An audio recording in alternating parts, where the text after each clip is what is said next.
What's going on, everybody? Welcome back to another day, another episode of the Daily Grind. I'm your host, 30NSG, and on today's show, we're going to be talking about XDefiant is closing shop. We're going to be talking about Marvel Rivals. Preload is up on Xbox. Install size revealed. We're going to talk about Path of Exile 2 preload times explained. And we're going to talk about New World is getting its own Battle Royale mode. If you guys like what I do here, we do this Monday through Thursday from 10 o'clock in the morning to about noon Eastern. We just go over news stories, have conversations with chat, try to get you through a couple of hours of your day, midday. So we do appreciate you very much. Hit that like button, hit that subscribe button if you'd like to go above and beyond that. Become a member as little as $5. What's going on, Travis? What's going on, Eclipse? Travis, Stealth, Jason, Roic, good morning. Good morning. Drummond, what's going on? Waterbear, good morning. So I have 13 tabs open, and 10 of them are XDefiant. Okay. Z, it's freezing over here. It's freezing here. Okay. It was 42 degrees this morning, and that might not seem cold to some of you, but for me, it's freaking cold. Freaking cold. Give me 1 second. There we go. I don't know why my camera was zoomed in. What's going on, Altern? Good morning. Morning, Z. Morning, Wonder Rose. A bit of a chill. And then this morning, right? Let's chat a little bit about this morning. I'm sleeping. I'm in a nice little, toasty blanket, sleeping through the night. Then all of a sudden, right? My wife gets up at like 5 o'clock in the morning or whatever. Right? She does her workouts and stuff in the morning. I'm sleeping. All of a sudden, I hear something next to the window. And I hear like a whimper. And all of a sudden I hear my dog and another dog, which we don't have, start to right? And I was like, I like shot up like the Undertaker. I was like right? I like shot up and I was like, and then I just ran out of the house barefoot out in the middle, and I see another dog there, and then I grab it. The random dog. Okay. Doesn't have a collar, doesn't have anything on it. It's like ransacking our cats, chasing our cats on the property. I went from dead sleep, toasty, to freezing ass cold, running around, adrenaline pumping. And I was just like, yeah.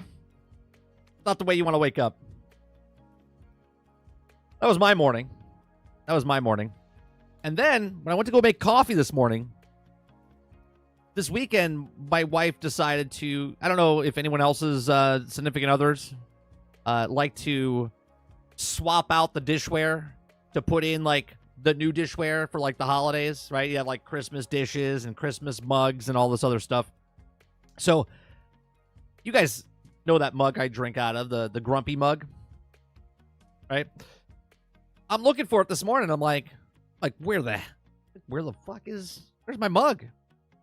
She packed it away. So I've had a traumatic morning this morning. Okay, I've missed out on some extra sleep, and then she packed away my mug. I just have the big D. The big D mug.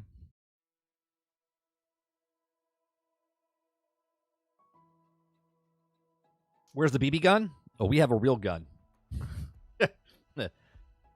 And here's the best part, Z. Are you ready for this? I know whose dog it was. So I grabbed it. Her name's Bella. Okay. Once I knew who it was, I grabbed the dog. I bring it back to the house. Okay, I bring it back to the house. I ring the doorbell. Now, I don't even have a sweater on. Okay, I'm just freezing cold, walking a dog. I got my Crocs on. Okay, I ring the doorbell. They have a Ring camera. Okay, nobody answers the door. Okay, nobody answers the door. So then I go to the next person's house because they're all related, right? They're like, brother, sister, whatever. So then I go to the next house. No one answers that door either. Then I call my neighbor, who's their other brother.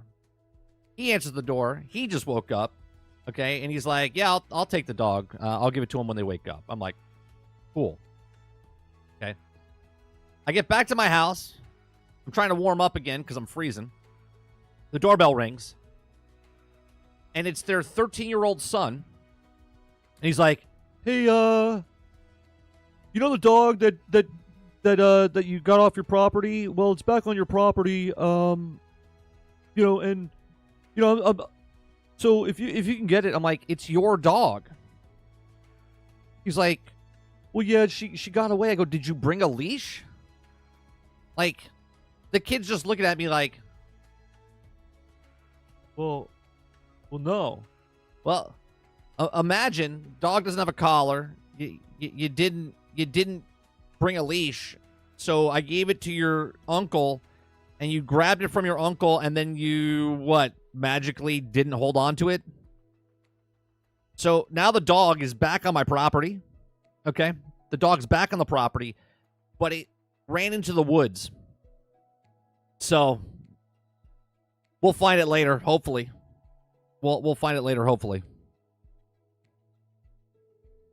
But that's oh, and it was great when he rang my doorbell. Right? When he rang the doorbell.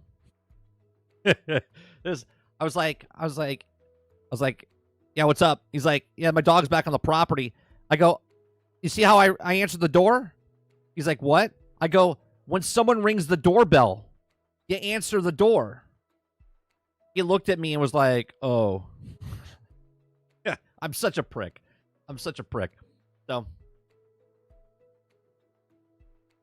So that's my morning. Let's get to some of the news here. Is he slow? He's 13. He's not slow. He's just unmotivated, doesn't give a shit, doesn't have any responsibilities.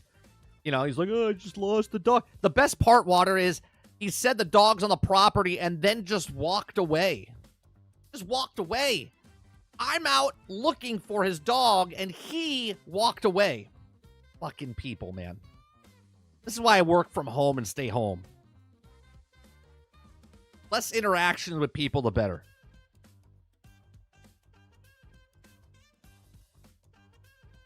Right? You think I lost my hair because of other things? That's because of stress. Stupid people. Teach him manners and respect. I'm not teaching someone else's kid anything. When I got back in the house, I looked at my son. I said, don't grow up to be like that kid.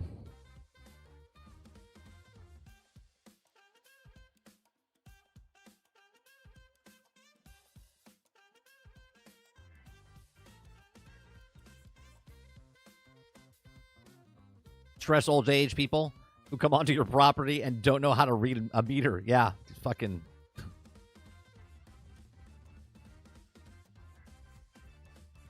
So now I'm on high alert, okay? Because we got ducks that wander the property, okay? So their dog might think they're a chew toy. So if I hear a noise and you just see me run off the screen, just assume that's what it is.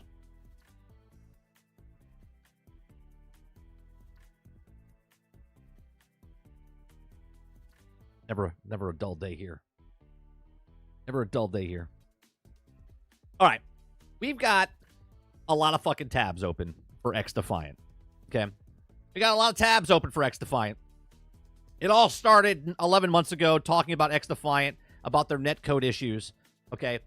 And I said that don't release your game, fix your game, because they failed the inspections or the whatever for PlayStation and Xbox last year. And they said it was indefinitely delayed, right? And I said, don't release your game if it's broke, buggy, and unfinished. If they have netcode issues, do not do it.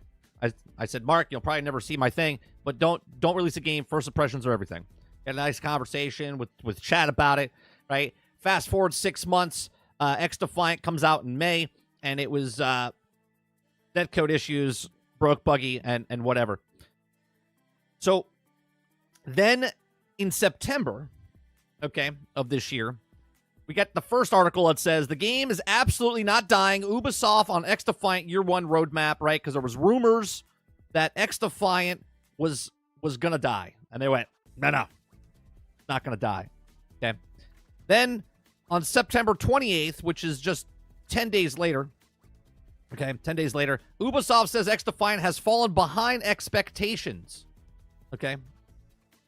Then on October 15th, XDefiant has no plans to shut down after Season 4, confirmed by Ubisoft. Okay. Then we have Ubisoft CEO insists that XDefiant's strategy is core and plummeting financial performance. Okay. Now, I said this, okay, in a podcast on October 14th. Okay. On October 14th, this is what I said. So let me bring this up for you guys. That's younger, less stressed. Okay. So here we go. When the team have a real chance for recovering the lost. Oh wait, that's too fast. That's too fast. I'm like a chipmunk here. I had to find it. Okay, here we go. Especially if the tail end of 2024 doesn't seem to stack up to AAA release as last year. Now, here's the thing. I don't think he's lying, right? Now listen to me. I don't think Mark Rubin was lying, and I explained myself. Both things could be rumored and be true, okay? And let me explain this, right? The person that said that at the end of Season 4, XDefiant is in trouble, and they're not supporting it, 100% could be true. And the same thing, it is now true. Thing with Rubin coming out saying, no, this is not happening because I was just in the meeting last week and they told me that we're planning year 2. Plans change, right? All the time, okay? So when one person hearsay and the other person comes out directly and says, yeah, no, this is not happening, we're still supporting the game, he might think that's true, what he's saying, because he was in meetings. But maybe the person that's leaking stuff or heard something talked to somebody else and knows more than the other guy, right? And I'm not saying this is what the case is, but there is netcode issues with this game. There is player drop-off with this game. We do know Ubisoft is in trouble with just the whole organization, delaying games, having issues, being bought out potentially from Tencent and whatnot. So there's a lot of things that could be going on behind the scenes here that Mark Rubin, what he's saying, is 100% true. He's saying, no, I was in a meeting last week. Everything's fine. But again, the person saying, hey, I heard some rumors that after Season 4, if we don't see something happen here, then they might not support it anymore. Again, these are just my thoughts. Let me know just my thoughts from a month ago. And so let's now move to the current day. The current day. Okay. The current day of XDefiant. And that guy, I don't know who he is, but goddamn does he look good. Okay. That's a smart man that we just looked at. Okay. Exclusive, Ubisoft XDefiant will be shutting down in June of 2025. Now, several sources have revealed that Ubisoft will be shutting down XDefiant in June of 2025.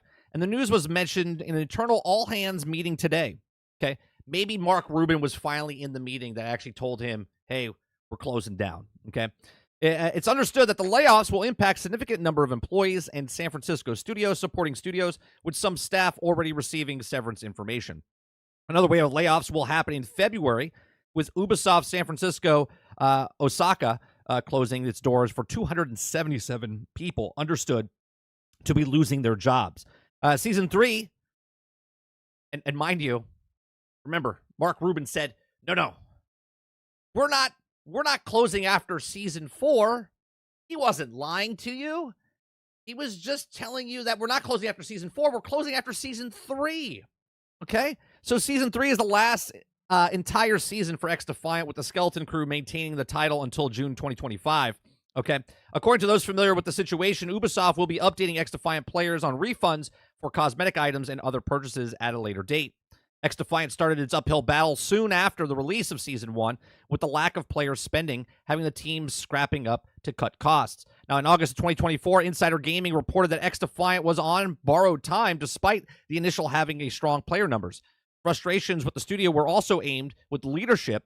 It's always leadership, huh? Imagine if people were put in position that were in leadership that were good, who refused to take responsibility. And that's the thing. This kid that came to my door today didn't want to take responsibility for his dog. He's going to be a CEO of Ubisoft one day. It's going to be amazing. Okay, shortcomings which also could have been avoided with better studio culture, said the people. In late March of 2024, I reported the studio toxic work culture, and despite the internal investigation concluded last month, I was told that the issue had been swept under the rug and his problems were still prevalent. Okay, so we go from that to Tom Henderson saying exclusive Ubisoft XDefiant will be shutting down in June, and he puts a little reply underneath. Okay, he says, sorry to get this a little emotional here, but to see good hardworking people lose their jobs, okay, and it could have been avoided, is fucking diabolical. Okay, just so you all know, he lied to every step of the way, and fuck Ubisoft's management for not listening. Okay. Ubisoft San Francisco, Osaka will also shut down around 170 to 180 people and will be laid off. Those not affected will move to other Ubisoft projects. Today is the last day for some employees, okay? And a lot of people in the comments and stuff down here are like, oh, it's right before the holidays. And let me tell you something. I'll say it 1,000 times. Corporations don't give two shits about you. They don't. They don't care if it's Thanksgiving. They don't care if it's Christmas. They don't care if it's the end of the year. They don't care if it's your birthday. None of that matters. What matters is the bottom line. And the bottom line is this is the end of the year, and they want to cut costs. So they cut them off, and they don't care that you're not going to have any money for your family or for holidays or whatnot, because corporations don't give a shit. That's just the way it is, okay? Just like this kid didn't give a shit about his dog and just left it on my property, okay? Not looking for it, okay? Another person, Stephen Totillo, says breaking. Ubisoft has also discontinued XDefiant. More to come. Okay, he reported 177 people to be laid off, and then he changed it. He said it's more like 277. And then Mark Rubin. Okay, Mark Rubin, who just 2 months ago said, "No, we're not closing. We're not closing. That's false. We're not closing." After season 4. That's correct, Mark. You're closing after season 3. You finally got the memo. Okay. He says, hello, XDefiant fans. I'm unfortunately here to tell today to announce that XDefiant will be shutting down. Starting today, December 3rd, 2024, the new downloads and player registrations will no longer be available and will still be released our season 3 content in the future, exact date to be decided. And the servers will remain active until June 3rd of 2025. Yeah, but you might as well just shut them down now, right? Because nobody cares about this now. They're like, it's no point of playing. Nothing's going to save the game. It's done, okay? It's been concorded, okay? For those who have purchased the Ultimate Founders Pack, you'll receive full refunds. And players who have made any purchases within the last 30 days will also be fully refunded. And those refunds, those happen automatically within 8 weeks of today. And you can find more details on the official website of xdefiant.com. A few years ago, Ubisoft and San Francisco dev team embarked on a bold adventure to develop a new arcade shooter called XDefiant. It was from the start of incredible challenges like netcode. Okay, not only were they trying to shake up the genre and removing the skill-based matchmaking while bringing back more old-school arcade shooter experiences, but we also are diving into the high-risk, high-reward realm of free-to-play. Right. High-risk, high-reward, and the reward was really far off for you. Okay? Really far off for you. Sorry about that. It said arcade shooter realm, free-to-play. Okay, now the dev team is also at Ubisoft leadership for taking that chance. Now, free-to-play is particular in a long journey. Many free-to-play games take a long time to find their footing and become profitable. Its long journey to Ubisoft as the teams working on the game were prepared to make until very recently. But unfortunately, the journey became too much of a sensibility to continue. Okay, he says, I am, of course, heartbroken to have been writing this post. Because you are the scapegoat, by the way, Mark Rubin. Ubisoft knew you were going to close. You were defending that, no, we're not closing. And they're like, hey, Mark, you need to write the letter. Okay, thanks. I appreciate it. It's like from Office Space. Yeah. I'm going to need you to come in on Saturday, and I'm going to need you to write a apology to your fans. That'd be great. Thanks. Okay. Heartbroken and have been writing the post. And yes, this game has been a personal passion for me for years. And yes, okay, I know that not all challenges lead to victory, but I also want to recognize all the developers who are being affected in this closure. Each and every one of them is a real person with real life separate from their own, and they also put too much of their own passion in making the game. And I hope that they can be proud of what they did and achieved. Okay. Does that pay the bills, by the way? I don't think it pays the bills. I know it's always been proud and grateful to have worked on such a great team, a team that's also really punched above its weight class. Okay. You know what? Take a victory. XDefiant, take a victory, because you lasted much longer than Concord.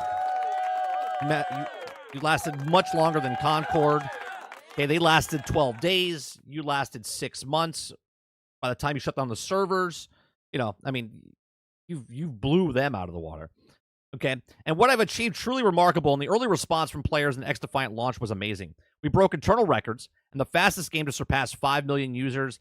And it's also over 15 million players played our game. This is something to be extremely proud of, especially considering how tough this genre is. So thank you for all the developers who put the passion into making this game. I want to put a pin in that for a second, because we've been watching a lot of GGG interviews with the director, and how when they first made Path of Exile, a free-to-play game, 10 years ago, okay, more than that, 13 years ago, okay, they said that their goal was to get 10,000 concurrent players. These people had 5 million users and 15 million players play our game, and they couldn't make it with a free-to-play game. Meaning, was the game good?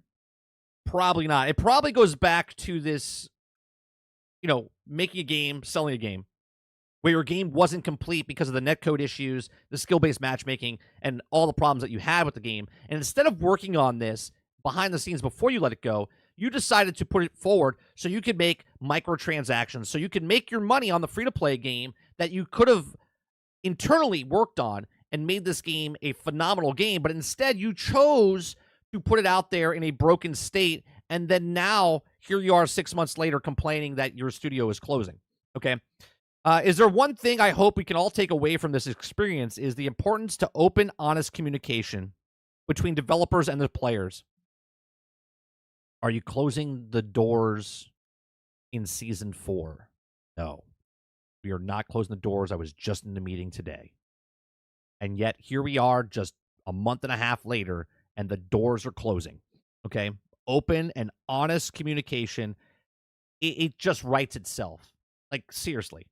Now, maybe just like my video I said a month and a half ago, maybe he didn't know.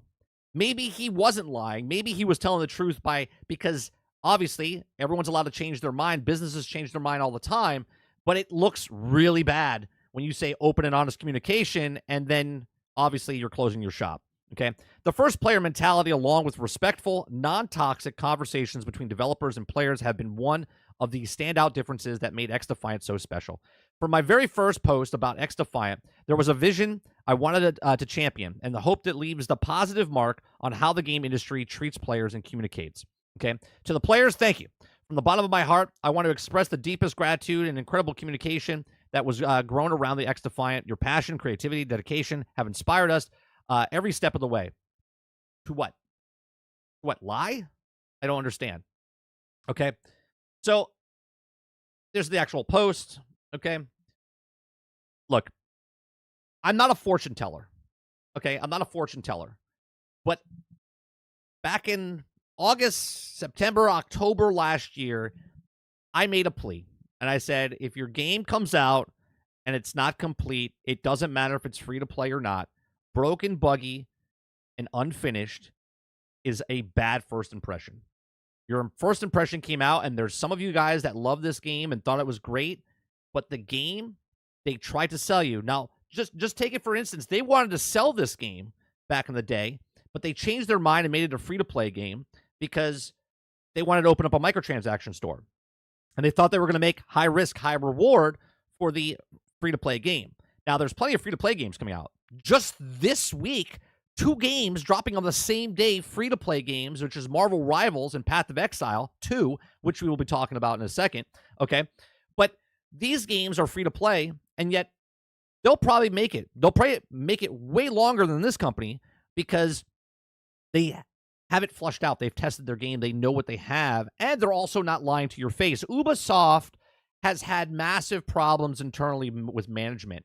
They have massive problems internally financially, okay? They've put shit game after shit game, incomplete games, doing dodgy shit all year long, starting with Pandora, okay, with Frontiers of Pandora, where the DLC is coming out. People are reporting it for the last 5 months that the DLC that they don't want, but they can't play their game that they've already purchased because the DLC is locking them out because of it. They haven't said anything. I don't know if they've updated since we reported about 2 weeks ago, okay? But there's that going on. Skull and Bones went through 5 different rewrites and different things, and it comes out. You haven't heard a goddamn thing about Skull and Bones. That's another thing. Beyond Good and Evil 2, that'll be like 20 years after the fact. Star Wars Outlaws, the people that defended that and said that Star Wars Outlaws was a perfect game when it came out, and yet they've been fixing it every month for the last 3 months, okay, to make it a better game than it was when it launched. These are problems internally with the company. These are problems with management. These are problems with devs working on the games that are pushing stuff out when they know it's not complete, and yet they look at you straight in the face and say, yeah, open communication. I'm sorry, but we can't take you seriously when you have all of these problems. And I understand that the devs are just the worker bees or the worker ants, and they're just doing what they're doing, which is fine, okay?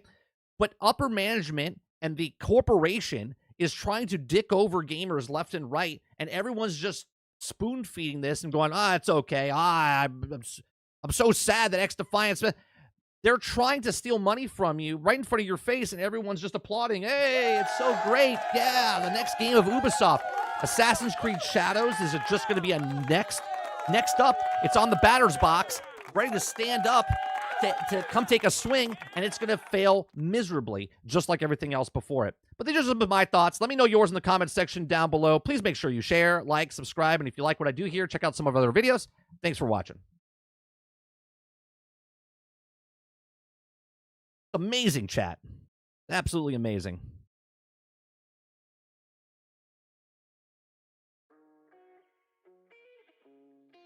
All right, let me go back up here.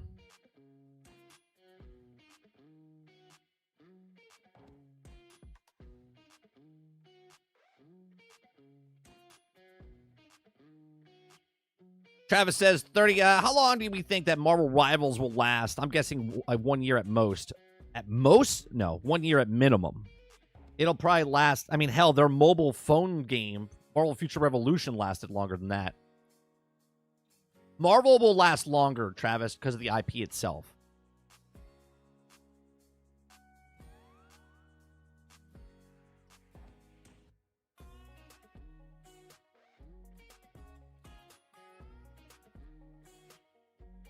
Mo says, got a half a Concord before Indie drops in a Game Pass. Waterbear says, GGG cares. Ubisoft cares about money. Well, I think GGG cares about money too, but they know the way they get their money is from the player base, and the player base they respect.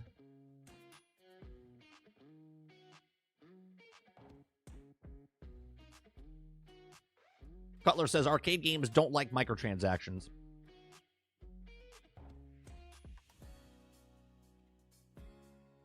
Z says, it's an epidemic. How many more games will be concorded?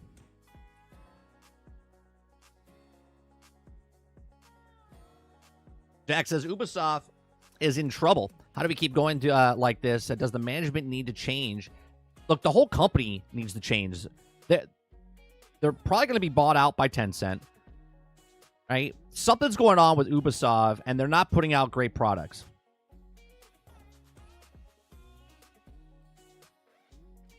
No, Path of Exile is not a free-to-play game right now.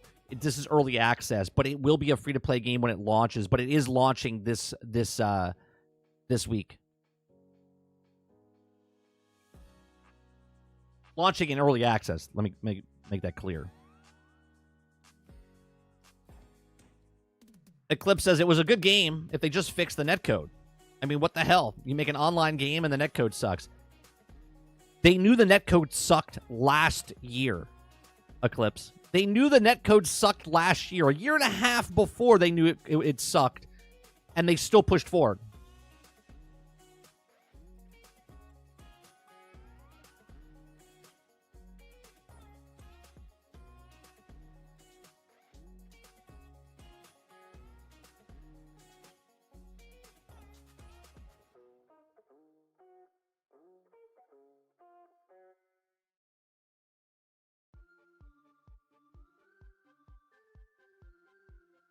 Future Revolution also had story, just saying. Yeah, but there's story inside Marvel Rivals as well. It's not a PvE, but there's story. Doctor Doom is the antagonist in the thing. There's a story in the background of it. We just don't know what it is yet.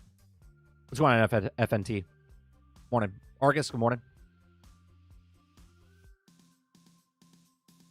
Argus says, early access launches this week. In a year, the full release is free-to-play version of Pathfinder. Yeah, I understand that, but it's still a free-to-play game, is my point of it's a free-to-play game, right? 2 free-to-play games are coming out. Early access. One's coming out. One's in early access. Both dropping on the same day.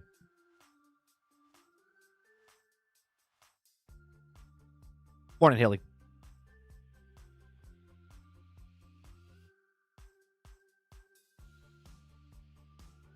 Haley says, the only thing I can assume with any confidence is that they don't have a people who can fix multiplayer netcode. Apparently not. Or they're just trying to pull one over pull the wool over, right? They just want to be like, don't worry. We'll get enough people to come in to play. The casuals that will just spend money in the store. And what they don't understand is all PvP games need the upper echelon of people that like to play that are sweaty. And then all the other people that fill in. Think of NASCAR. Okay, think of NASCAR. I don't know if you watch I don't watch NASCAR, but you'll understand what I'm saying in the analogy. Okay, NASCAR, there's like 30 or 40 cars on the track. Okay, but there's only really like 5 to 6 people on the track that are really competing, right? That always compete week after week. They're there. Everybody else is just in the way. Is just trying to make it more entertaining, to make it look like it's better than it is, okay? But it makes it all exciting. The 6 guys need the other 30 guys to be on the track to dodge through and do all the stuff. When you're playing a PvP game, there's the upper echelon people, those small group of people, okay? And then there's the other group of people that are there. And without the casual players, these guys get bored. Okay? And if these guys get bored, they leave. And if these guys leave, these guys get bored, and they also leave because no one's spending money. Okay? Because like, oh, the lobbies are dead. Right? So if the netcode's broke, and these people are like, the netcode's broke, I'll just go play another free-to-play game that actually works and is fun, then they'll just leave.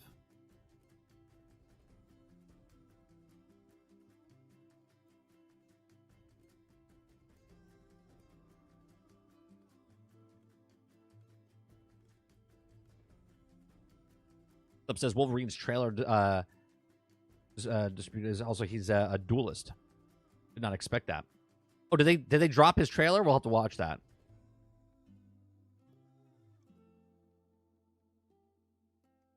Kyle says, I feel like there's more people that are sweaty now than not. Maybe it's just because it's what I see. I think there's always the same. Kylo. It just might be your skill-based matchmaking. Right?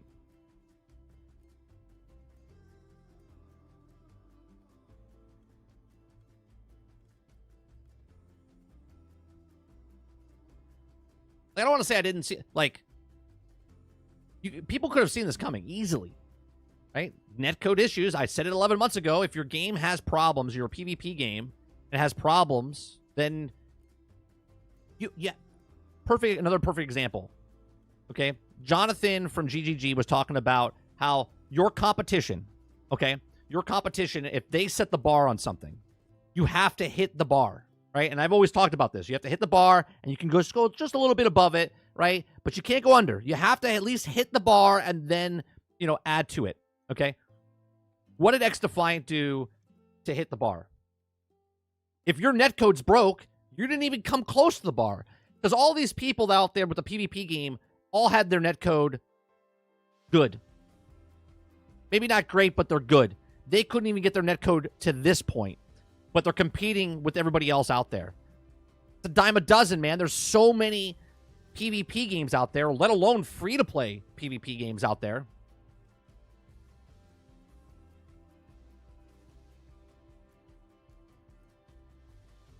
Ron says, I'm cheering for Marvel Rivals to last only 11 days. That's not going to happen, Ron. Not going to happen. Hate to break it to you.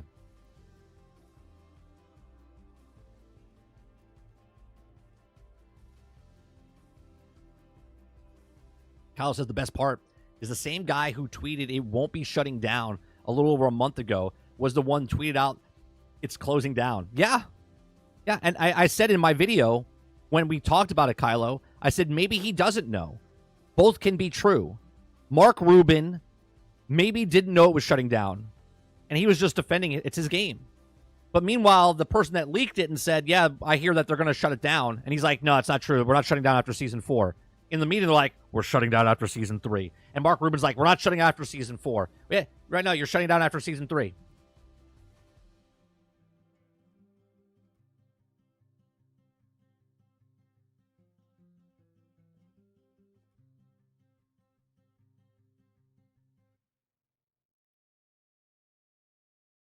Yeah, if you just go rewind a little bit, right? I have a video that I say it right here. Here, I'll play it for you again, right? I say it right here. Back up to AAA. Both things could be last year. Now here's the thing. I don't think he's lying, right? I think both things could be rumored and be true. Okay, and let me explain this, right? The person that said that at the end of Season 4. XDefiant is in trouble and they're not supporting it, 100% could be true. And the same thing with Rubin coming out saying, no, this is not happening because I was just in the meeting last week and they told me that we're planning year 2. Plans change, right? All the time, okay? So when one person hearsay and the other person comes out directly and says, yeah, no, this is not happening. We're still supporting the game. He might think that's true, what he's saying, because he was in meetings. But maybe the person that's leaking stuff or heard something talked to somebody else and knows more than the other guy, right? And I'm not saying this is what the case is, but it turns out that's what the case was. There is netcode issues with this game. There is player drop-off with this game. We do know Ubisoft is in trouble with just the whole organization, delaying games, having issues, being bought out potentially from Tencent and whatnot. So there's a lot of things that could be going on behind the scenes here that Mark Rubin, what he's saying is 100% true. He's saying, no, I was in a meeting last week. Everything's fine. But again, the person saying, hey, I heard some rumors. Did you see my eyes there? You see my eyes here? Watch it. Last week, everything's fine. when I'm like, everything's fine. Yeah. I knew internally that they were full of shit. But again, yeah, I knew. Hilly says, Mike, that 30NS guy knows what he's talking about. You should get him on the show. Yeah, we should interview him. You know what's funny, Hilly?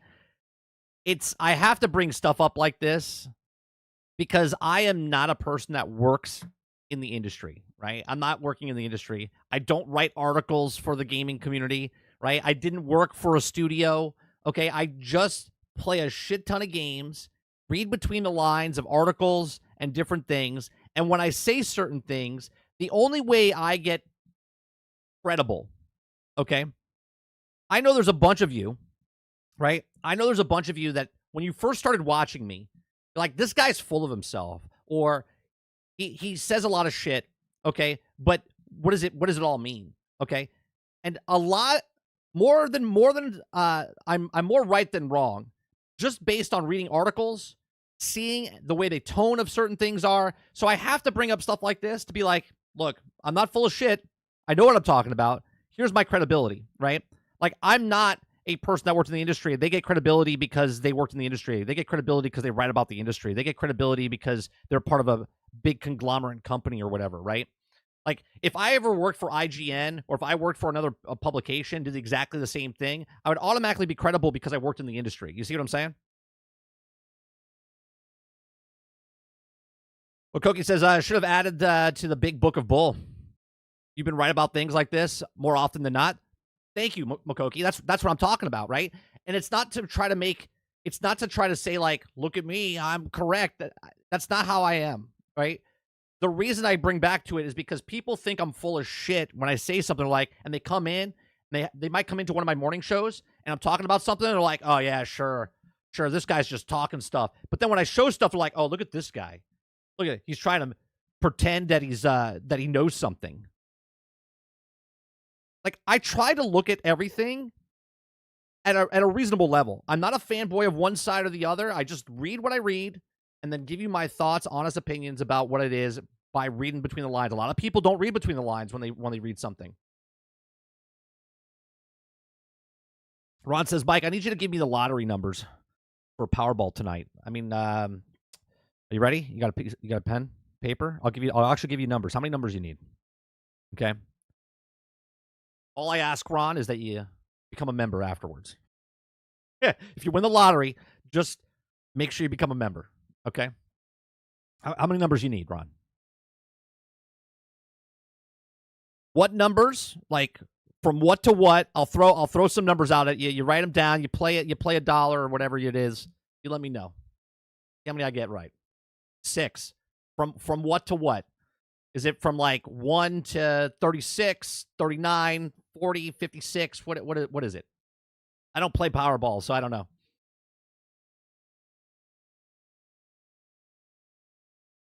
One through 50. All right, I'm gonna spitball some numbers to you. All right, give me a second. I gotta channel some stuff. Right.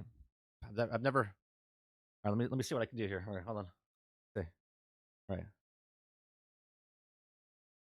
5, 16, 23, 31, 37, 46. Okay, there you go. I think that's it. Was that 6 numbers? All right, you let me know. You let me know what you get. Oh, we need a Powerball number, right? Is it the Powerball's the extra number? Is it 5 plus 1 or is it 6 plus the 1?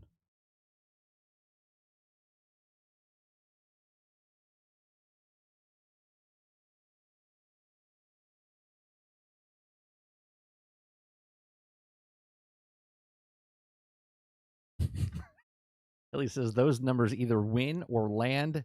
You're in a lost island. 5 plus 1. Okay. Is it 5 plus 1? I have to give you one more. All right, let me scroll back up because Ron asked for the numbers. All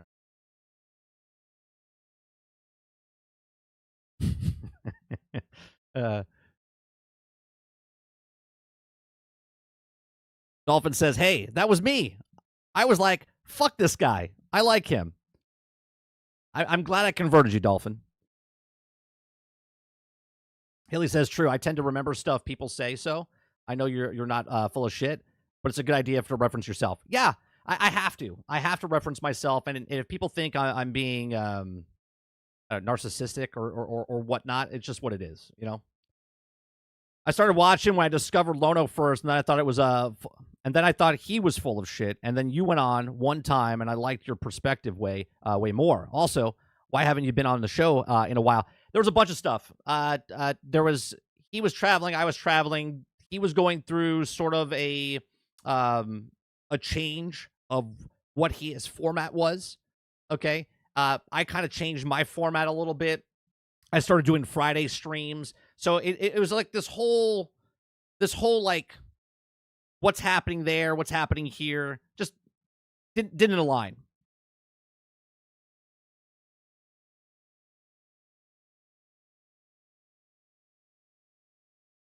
Is it a nice island, Hilly? Is it going to be a nice island? Really a beach guy. Fucking hate sand. I'll be honest. I hate sand. Go on, Sarge.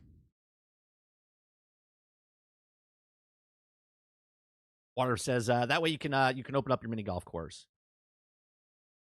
Oh, if it drops, I'll send you a few million. I mean, I doubt that'll happen, but I have it in writing now, Water. I will refer to this. If you win, I'll be like, you said I could have a few millions.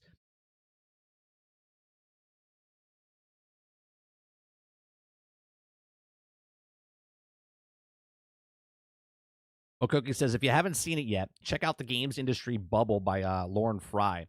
She used to work in Microsoft and WB and breaks down what's happening. We watched her video a couple months ago. Is that like a new video? Is that a new video? I know who it is.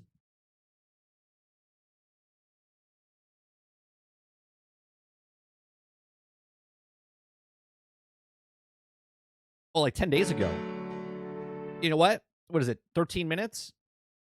Okay. It's no secret. The Game Industry Bubble.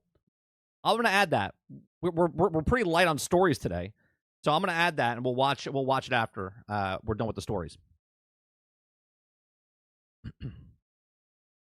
There's definitely some sort of bias in the mainstream gaming media towards Xbox. I think there's a bias on both sides. I think the main industry is definitely biased against Xbox, but I do believe everyone has a bias when they cover certain things, right? Like if you're an Xbox channel, you're gonna lean more towards Xbox. If they do something wrong, you're not gonna say it's wrong. If a Sony station, you're gonna lean towards the. If there's like, for instance, if a game's broke, I'm gonna tell you the game is broke, regardless if it's Xbox or Sony or Nintendo or PC. I'm just gonna tell you the game is broke. Okay. If someone complains about a game on some platform, and then when something else breaks, they're like, oh, no, it's not a big deal. But it was a big deal for the other thing. That's when you know they have a bias towards something. Okay? Like, for instance, right? Someone on Xbox complains that their game is broke. It's a third-party game. Okay? But then when a first-party game is broke, they don't complain about it because it's their title type of thing. Same with Sony.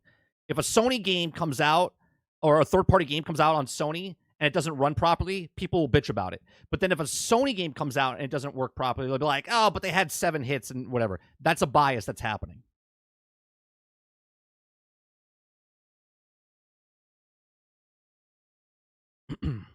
Danny Owen Gamer says, you appeared on my what to watch list, and your content resonates with me overall. Okay, so far. Oh, I appreciate that. All right, we'll see what we can do. We'll see if we can get you out. See if you could join the forces of the one guy that hits the dislike button every day, which I appreciate you. Every day you come in and you hit that dislike button. I appreciate you. Not you, gamer. Well, maybe you. I don't know. But somebody out there. Dedication. It's dedication. Waterbear says, I don't mind. Definitely wrote the numbers down, and I will be playing them. If you guys fucking hit the numbers, I'll laugh because I don't play. I don't play. I used to play, Water, and I'll be honest with you. I did win the lottery once. But I didn't play. And I felt sick to my stomach, and I felt like that was my time, and I will never hit it again. I played every week the same numbers, which is not the numbers I gave you guys.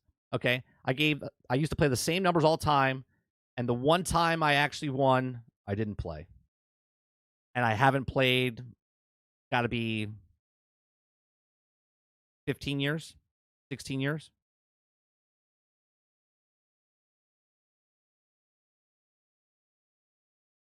You know what the talent is? You still dick ride Ubisoft. The only reason why you don't is because people are against them right now. Oh, Travis. I was like, me? I dick ride Ubisoft? I was like, where are you going with this, Eclipse? Kylo says, Xbox, Microsoft leaks happen. It's news article after news article. Sony leaks happen, and we're not going to talk about it. Talk about the leaks. Only got to talk about what's bad we feel for the devs. Oh, that was kind of funny. You're bringing up the kind of funny thing. They talk about leak after leak after leak after leak, and then Sony gets the leak, and they're like, we're not going to talk about the leaks.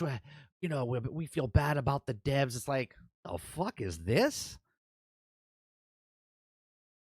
Everyone is biased? I mean, everyone can be biased, but I think I do a pretty good job, Robert Jones. I'm biased against shitty fucking broken games. Right? I tell people all the time about do not buy broken, buggy games. I have a bias against that. That's my bias. Okay, I love talking about the games that are broke, regardless of what they are. I'm biased towards them.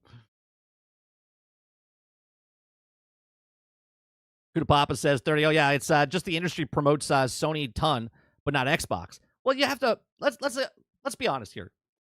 They are 3 times the size of selling consoles. They are the biggest in the industry. Of course, they're going to promote them more. If you make a game today, right? If you're a game designer today, and you only have the manpower to make one console, which one you picking? Right? Not PC. I'm talking about just on console. Which one you playing? Right? You're making a PvP shooter. Nintendo's out. Which one you picking? Xbox or PlayStation?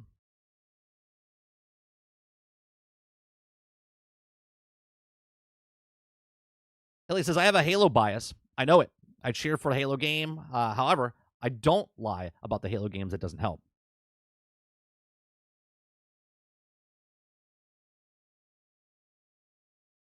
Oh, and those of you that are new in the channel, right? If you're hanging out and you're new in the channel, I read everyone's comment, right? I'm a small enough channel where I can read everyone's comment that comes in. Okay, I take my time, I look through it.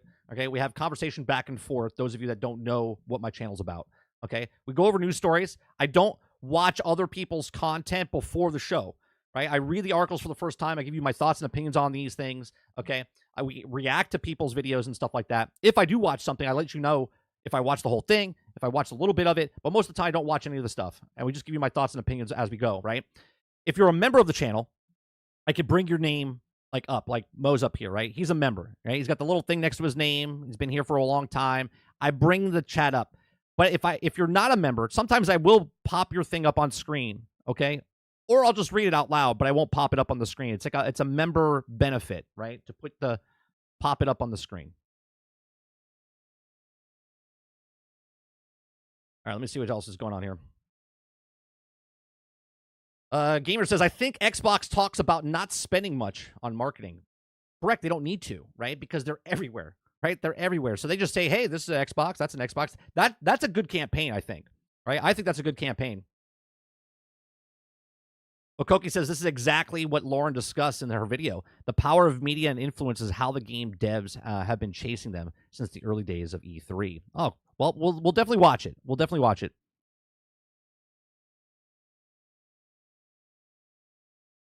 All right. I'm caught up. You guys are chatting with each other. All right, let's go to the next story. Let me close all these tabs of XDefiant. Jesus Christ, a lot of them. Lots of them. Oh, that's another thing, right? If you guys like consistency, right? I'm as consistent as the London train, man.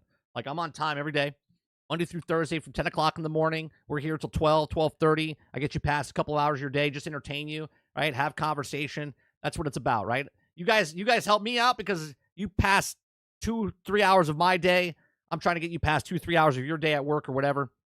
So hit that like button. Helps us out. We're a small channel. You know, I watch a lot of these YouTube channels that try to help you.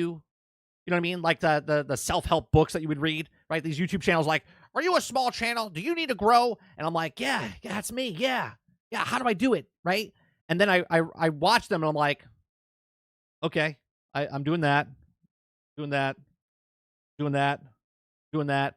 And none of that fucking stuff. I'm like, yeah, I'm doing all that stuff. And we're still here, right? I'm glad that Gamer found me because it popped up in his feed, right? Because that's what I need more of. I need to get pushed into other people because new people can't find me, right? I don't want to say YouTube is pushing me down. I don't believe that. Okay, I believe that because my content's all over the fucking place, because I do a morning show, I do podcasts, I do gameplay, I'm not consistent. Like, if I just became a Marvel Rivals channel, or if I just became a Path of Exile channel, like, then I would grow. But then if I started making other content, I would have to make Path of Exile or Marvel Rivals content every single day for like the next 2 years just to get to a point where I'm so big, then I could do what I want. But I don't want that. I want the growth that I'm getting, because if 1,000 people come in but 3 people watch my stuff, then that's not really what I want. But if I get 3 people a day to come in and 1 person stays, 2 people stay, that's the growth I want, right? So that's what's happening.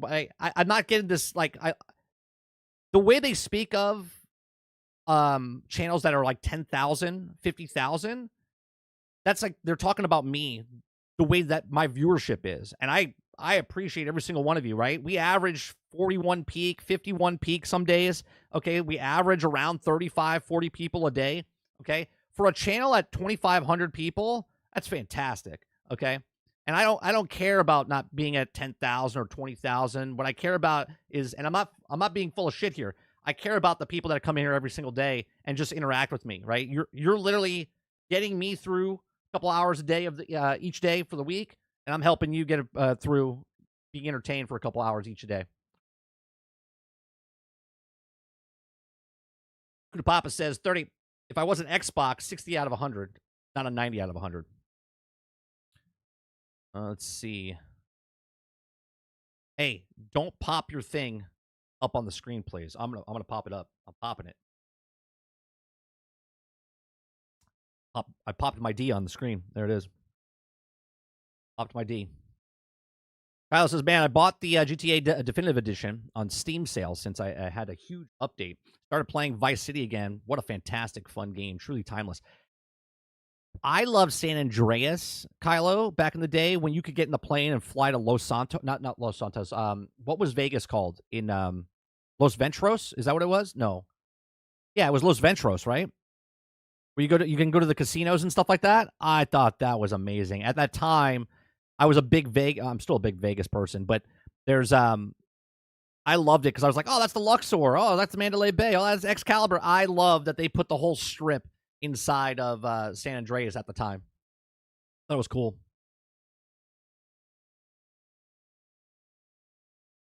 All right, let's talk about. We watched Shroud last night play. We watched Shroud, Sacriel, and her name, Vanna, I think her name was. Okay, and they all played Marvel Rivals tonight. I believe there's 3 other people playing tonight for Marvel Rivals. They're promoting it up until the launch.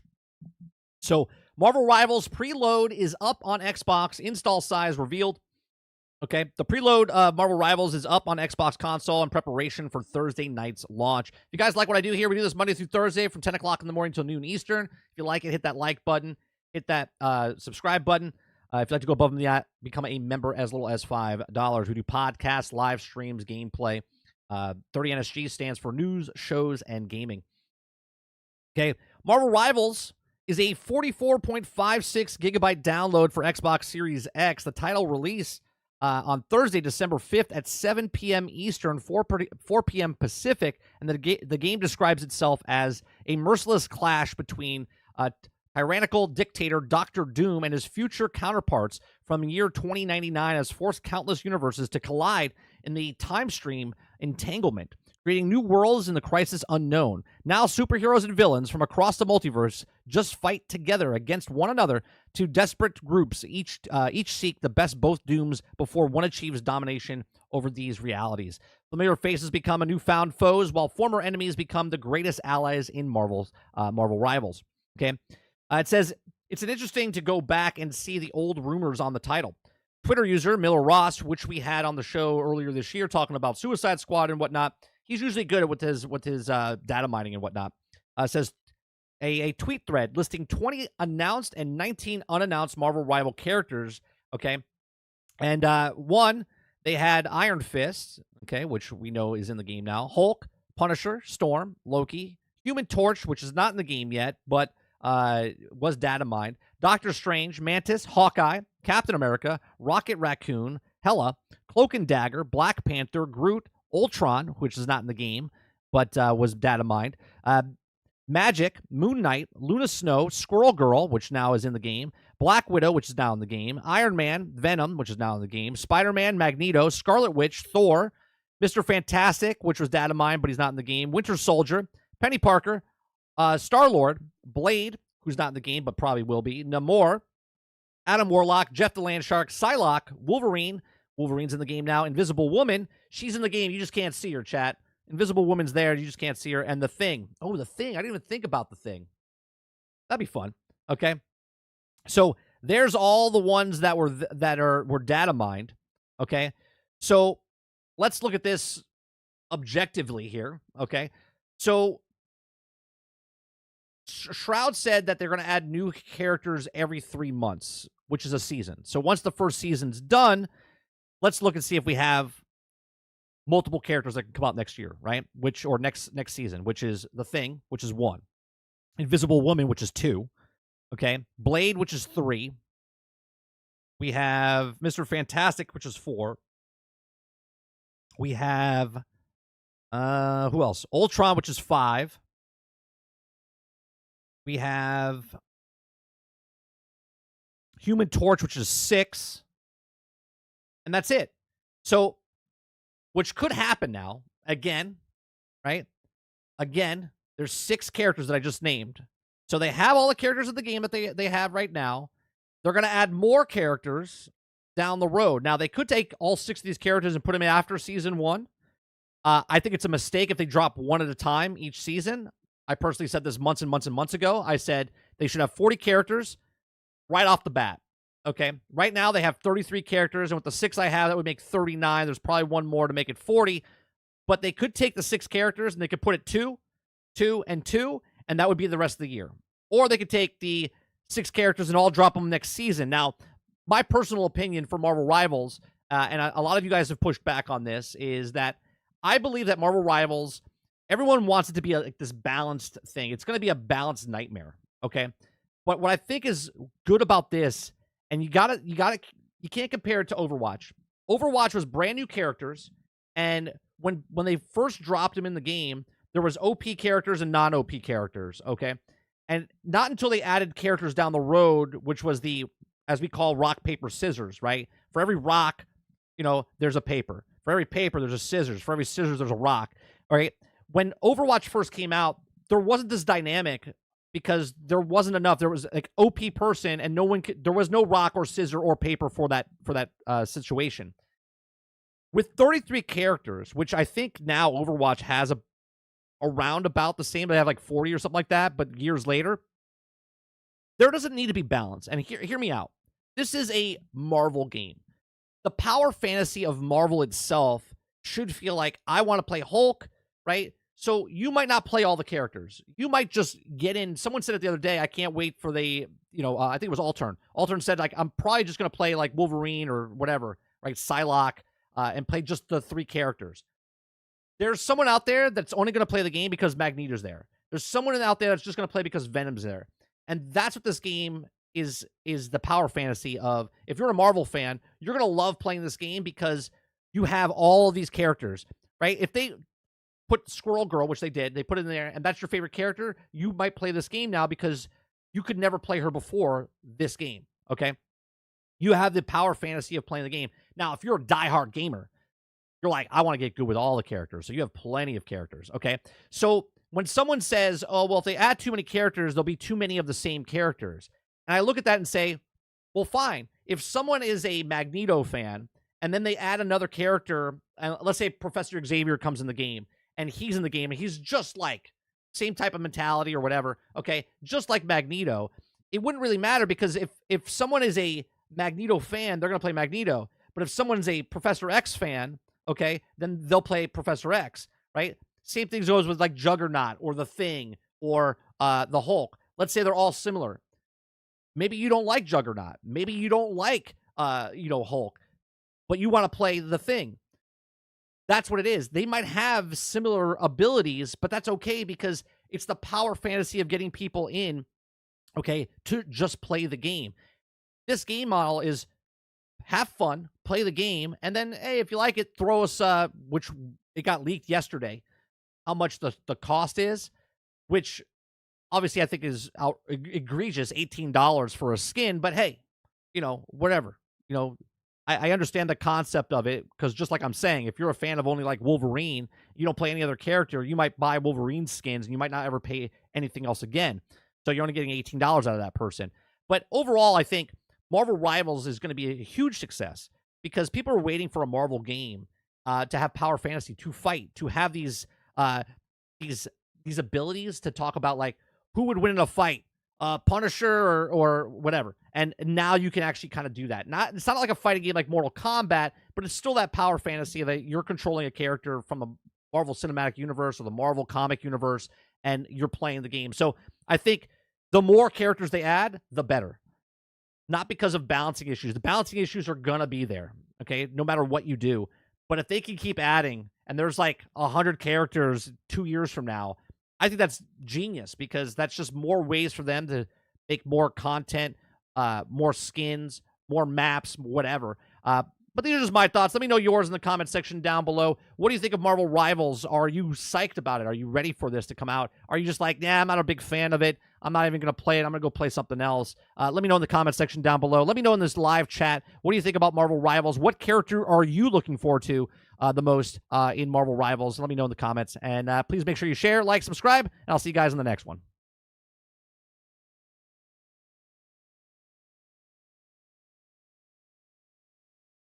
Sarge says balance. Yeah, no, balance is going to be a massive issue in this game. Always going to be. Travis says Hulk in the beta in this game is just like he should be. Is that a beta joke? Will they add any more characters? 30. Yeah, Shroud said they're going to add new characters every new season. But we don't know if they're going to add 1, 2, 3, 4. I think there should be a grouping. And the reason I think there should be a grouping is because if you add one new character, let's say there's 33 characters now, and they just add, let's say, Human Torch. When Human Torch comes in, everyone wants to be Human Torch. You see what I'm saying? Everybody wants to be Human Torch. But if you add 2 people, 3 people, 4 people every season at the same time, not drip feeding them, you have 4 new characters, and then everyone spreads across to try the new 4 characters, right? So I think the more the merrier. They have literally thousands of characters they can add in this game, right? So add 6, add 6, add 6, add as many characters as possible. The better, in my eyes. Altern says, yeah, I would just try it out just for those characters, right? Because that's what you like, right? If you see a character that you like, someone might not like the game at all, and all of a sudden they put Captain Marvel in, and they're like, "Oh, dude, I want to play Captain Marvel."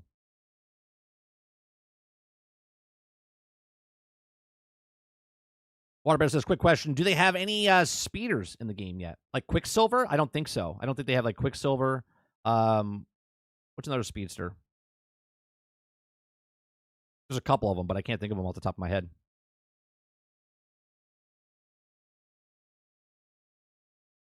How many characters do you think they will add? I mean, I wanted them to have 40 characters at launch. They fell 7 short. Okay. Data mined here. Let me see what they got. We got 39. There's 39 characters data mined. That Miller data mined. I think they should have 40. So they might have 40 by the end of season 1, potentially. By the end of year 1, they could have 50.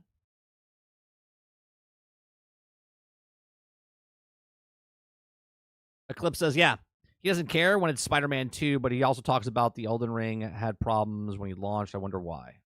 I don't know what you guys are talking about there. I'm excited for Wolverine. You guys said they released this trailer, so we're going to look at it. Well, I figured a beta, Travis. You're talking about he's...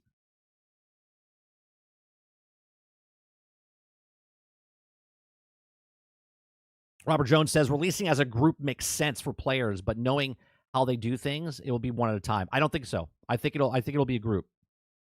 I think talking from what Jonathan said about Path of Exile of hitting the bar, Jones, I think Marvel Rivals comes out and they're like, what is everyone else doing? Let's hit that bar. I think they put more characters and go past the bar. Past the bar meaning instead of dropping one character very little every single time, because think about this, right? If they have 6 characters over the next year, but the game suffers, then they're losing out on money. They're leaving money on the table. But if they take those 6 characters and drop them in, that's a potential of hyping up the game more and making more money because of cosmetic skins and whatnot. I think they drop it in lumps. I don't know if it's 2. I don't know if it's 4. I don't know if it's 6. But I think they drop it. What is everyone else doing? Everyone else is doing just the one, right? They're like, oh, we got one new character this season. Oh, you can unlock it here. That's what everyone's doing. They're hitting that bar, and I think they're going to go above it because of the Marvel IP. They'd be very stupid to do what Overwatch did instead of doing what Marvel should do, which is tons of characters. Everyone wants more characters because there's someone going, I can't wait for Gambit. I can't wait for Jean Grey. I can't wait for whoever, right? Pick a character, throw them in the game. Someone is sitting back going, oh, I would play the shit out of that game if they had Gambit. And then all of a sudden Gambit comes in, like, oh, and they're coming in. If Gambit never comes in, then you're missing out.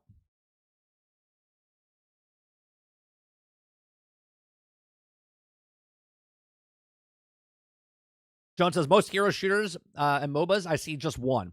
Rainbow Six is the only one I see doing it too. Right, but all those other games are generic characters that they've made up for the game itself, and they're bringing them in one by one because they have to create the characters. Marvel already has the characters. Marvel already has the characters. All they have to do is bring those characters to life inside the game.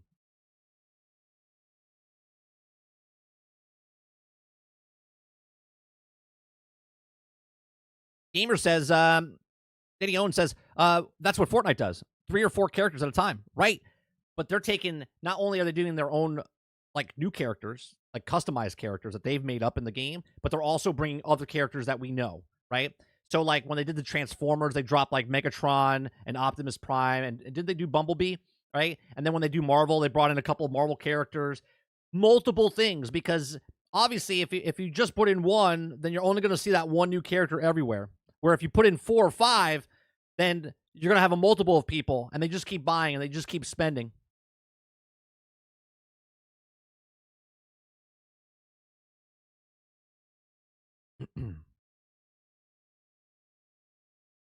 Yeah, when they release a new theme, they go for multiple characters. And it's smart. It's smart. My son, who's just started playing Fortnite a couple months ago, he's excited because he's like, he beat the last season pass. He's not excited about the season pass. He's already like halfway through or whatever. He likes the season pass, but he doesn't like the characters in the season pass, right? He's waiting for something to drop down the line. But that just makes sense, right? He's not excited about these guys, but he's waiting for one other character that could drop in the game. And that's what keeps him coming back, right? Now think about that. If they only dropped one character in Marvel Rivals, then you're leaving all these other characters on the table that not making money for you. Eclipse says, dude, if they made a MOBA mode for Marvel Rivals, I would play the shit out of that. Fortnite has characters, aren't they just skins? Yes, but the same thing applies though, Jones. They don't have their own skill sets, right? But they're putting them in there, right? Just to get people to come play the game. Fortnite's free, right? So maybe you were bored, you didn't like Fortnite, but then all of a sudden they put in the Teenage Mutant Ninja Turtles, and all of a sudden now you're interested in Fortnite because they did the Jangleberries in front of you. They're like, hey, you like Teenage Mutant Ninja Turtles? And now you're coming to play. Right? It doesn't matter if it's a skin. It brings people in.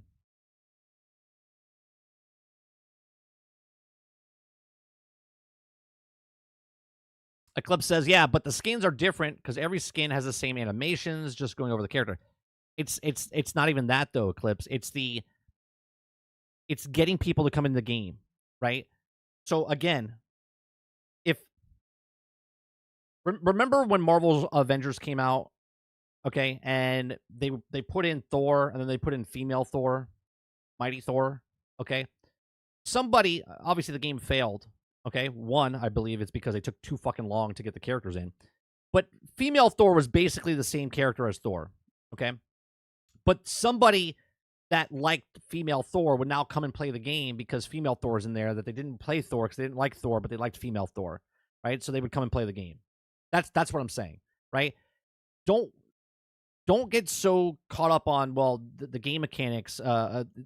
Again, if they drop 5 characters and all 5 characters have different movesets, but they're basically the same characters that are already in the game, but someone likes Cyclops or someone likes Human Torch, then they're going to play that character.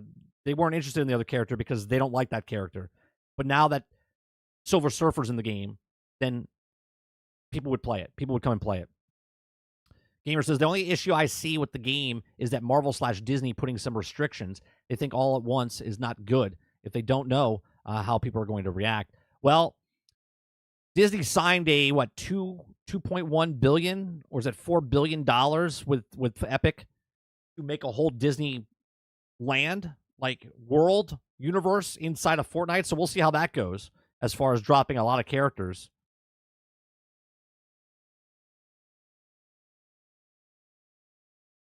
Kylo says, my God, the PC requirements for Indiana Jones are insane. Minimum 2060. Yeah, I looked at that the other day, and I was like, well, I have a 3060, but what they were looking at, I was like, yeah, I don't think I could play it on my PC.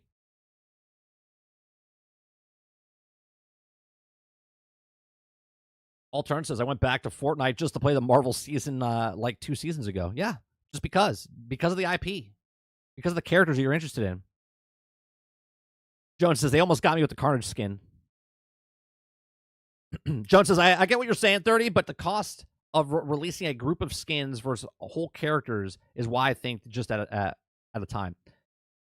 I think listen to me, I'm going to say it loud and clear. If Marvel Rivals drops one person a season, that is a huge mistake. The game will die. If you have to wait 3 months, 12 weeks, okay, to get one new character in Marvel Rivals, the game will die.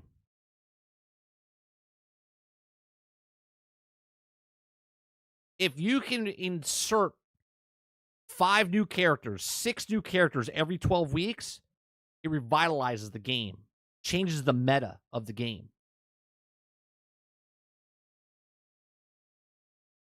We'll go back to this. We'll go back to this. I'm telling you right now, if they release 12 weeks from now, after they release season 1, if they release one character, that's going to be a big mistake, in my opinion. It will slowly die a slow death, because that would only be 4 characters for the year.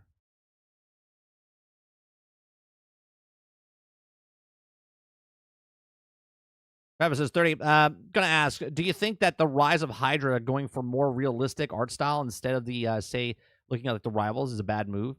I personally think comic book games should be comic booky. That's their origins. That's what it should be.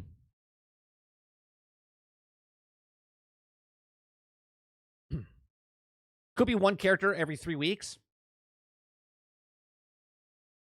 I still think you have the same problem. Because every 3 weeks, then everyone's going to play that one character. And then here's the bottlenecking point. When you play a game, I believe in Marvel Rivals, I don't think everyone can be the same character on the team, correct? I don't believe so. I don't think you can have like 6 Hulks on the team. I think you only have like 1 on a team. Okay? I'm pretty sure, because last night Shrouded wanted to play Scarlet Witch, and someone else was on her, and he said, can I play him? And then she got off, and then he got on. Okay? If you put one new character and everyone wants to be it, that means only 2 people out of the 12 people playing the game can only be the new character. Okay? And I think that's a huge mistake. Okay? Where if you add 6 characters, that means everybody on the team can be all new characters, and everyone can fight, and everyone can play, and it's different.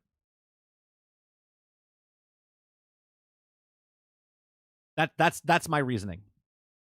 When you add one new character, it kind of just slow drip feed. You're like, oh. And then there's another thing it does. Mentally, you look at it and go, oh, well, this is not the character I want this week. See you in 3 weeks. See who else they have. Oh, next one comes out. Nah, still don't want it. But if you do 6, you're like, oh, damn. 1 out of 4, 1 out of 6, you might get some excitement out of people. Jackson vs. Games says, I love XDefiant. Can't believe it's shutting down. I can. I know you're brand new in my channel, Games, but I said it 11 months ago. I said the game's not going to make it because of the netcode. If they don't fix the netcode, the game will suffer. Here we are.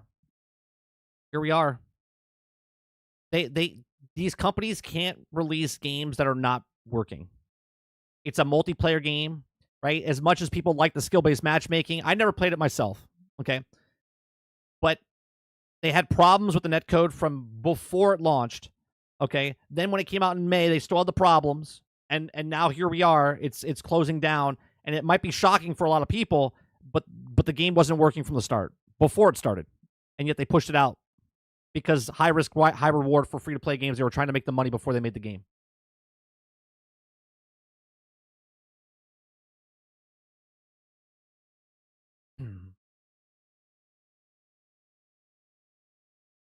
Robert Jones says, I agree, but it's better to drop groups. But yeah, I hear you, but I'm going to stick where I'm staying.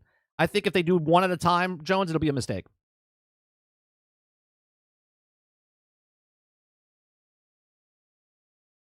All right, let's go to the next one. The other game that you guys are excited for is Path of Exile. Right, Path of Exile 2 preload times explained to get your next adventure in the started as soon as possible. Path of Exile 2 preload times for early access release. So we'll tell you that in just a second. If you guys like what I do here, we do this Monday through Thursday from 10 o'clock in the morning till noon Eastern. We just cover news stories, have conversations with chat. You guys are 100% part of the show. If you like that, hit that like button, hit that subscribe button. If you'd like to go above and beyond that, become a member as little as $5. Okay, we do live streams, uploads, gameplay, podcasts. Check out the channel. 30NSG stands for news, shows, and games. So Path of Exile 2 preload times explain to get your next adventure. Okay, so when can I preload Path of Exile 2? If you're anything like us, we've spent the last decade calling. How do you pronounce that? Because I am not a Path. Is that rare class? Rare class? How do you pronounce that? WRAE last. Is it phonetically? Put it in chat so I can figure this out. For a second home, we say to be sad, leave the past behind. That's another thing, guys. I butcher names all the time. Stay in school, kids. Okay. So it continues to run alongside the Path of Exile 2, but we can't wait to get started on the new Path of Exile adventure. Reclass. Is that what it's called? Reclass? Reclass. Reclass. Butcher it. Fucking high five.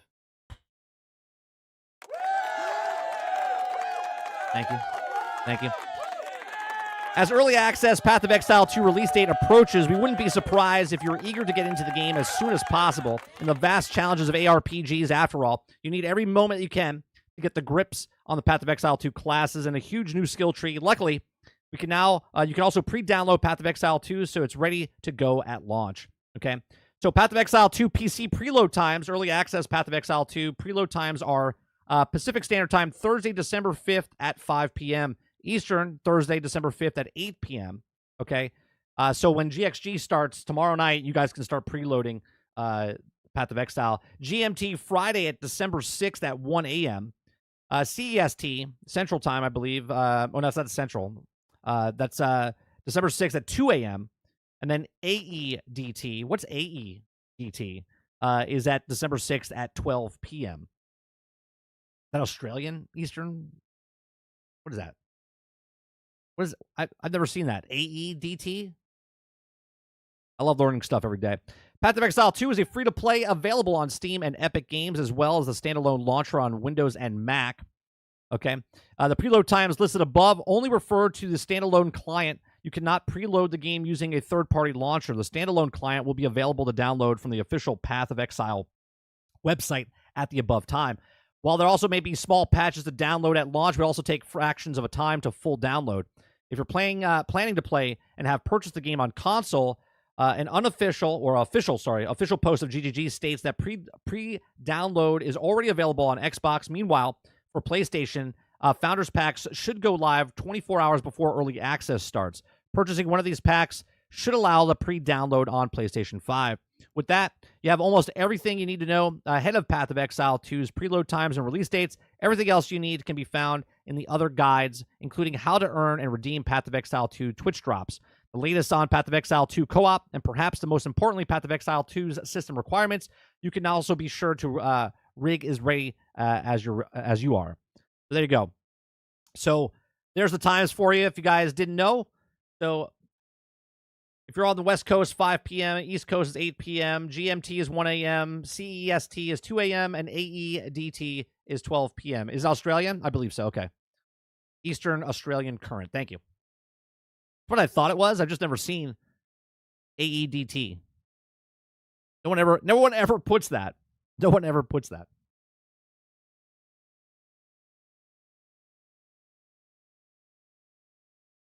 Well, that's another thing. If you're new to my channel, I am very confident in fucking up things when I don't know something. If I don't know something, I ask because, how do you learn? My motto is you got to learn something new every single day. And it's part of my charm.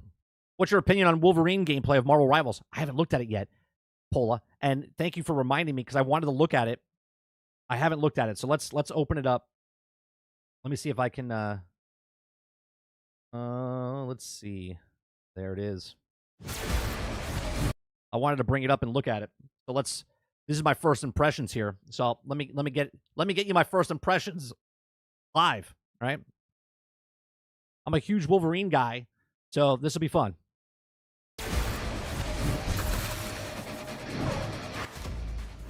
That's right. I don't like. Right, I love the art style. I don't like what they did here with him. Okay, and I know why they did this. They want to make him look as shitty as possible so they can sell you the skins. Okay, but I love the art style. I just don't like what he looks like. I wish they gave like the old X-Men suit, but maybe his cowl's like down. You know what I mean? Fucking looks cool. You had that coming. Don't get back up. Coming at you. Barrage. This looks cool. Come on. Berserker. Rage.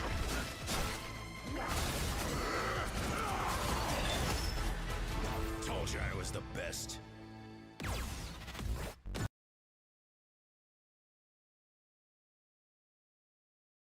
I'm liking what I'm seeing. Okay. What I don't like a little bit when you here, let me mute this a little bit. When he's hitting people, I feel like again, I'm nitpicking here, guys. I'm nitpicking. Okay. This doesn't mean I think the game's shitty in any way, shape, or form. I'm just nitpicking them based on the first looks of what we just watched. Okay. I feel like they could have shown like his claws going through them a little bit. Like when he harpoons them. Do you know what I mean? Like let me reverse it a little bit. It looks a 2-bit arcadey.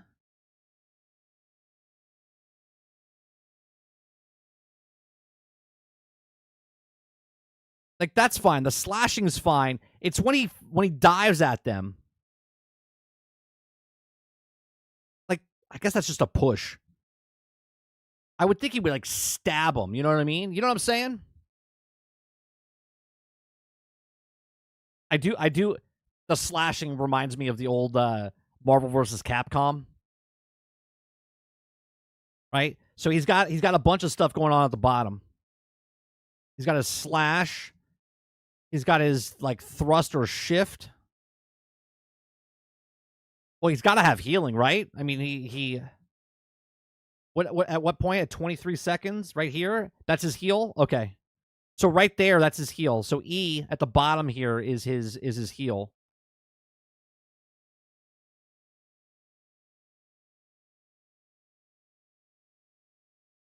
Yeah, dude. I love the way he looks, but I don't like the first costume that he has. But I know they want to make the money, right? I know they want to make the money. They might get $18 out of me because they're putting in. It was leaked yesterday when Sacriel looked at it. They have the Deadpool Wolverine skin in there. There's gonna be some really cool skins in this game. They might get $18 out of me just because I don't want to look at Wolverine like this. Hey, they're making their money. They're like, wait a minute, if we put Wolverine in the game and we put him in a shitty outfit first, then we can get the $18 out of people. And instead of having a free-to-play game, you have an $18 game. I think it looks good. Let me watch it again.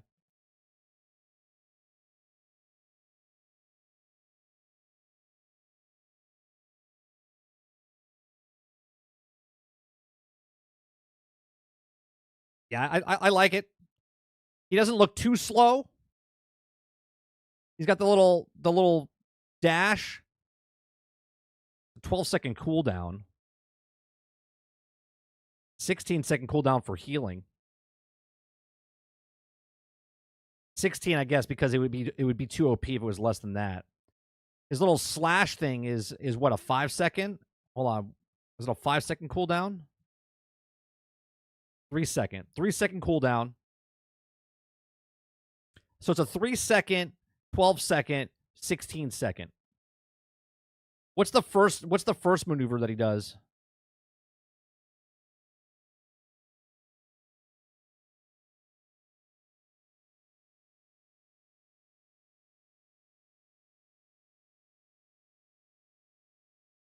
Charges up. That's gonna be fun. Yeah, we're definitely gonna play this. Definitely gonna play it. I think the healing and ult survivability is a passive ability. Can we say? You should say Berserker Barrage instead of Rage. Probably can't do it. Capcom Collection was great. By the way, all this verse games is one place. Well, a lot of them. Remind me X-Men Evolution version. Oh, yeah. It does a little bit. It does, Jones.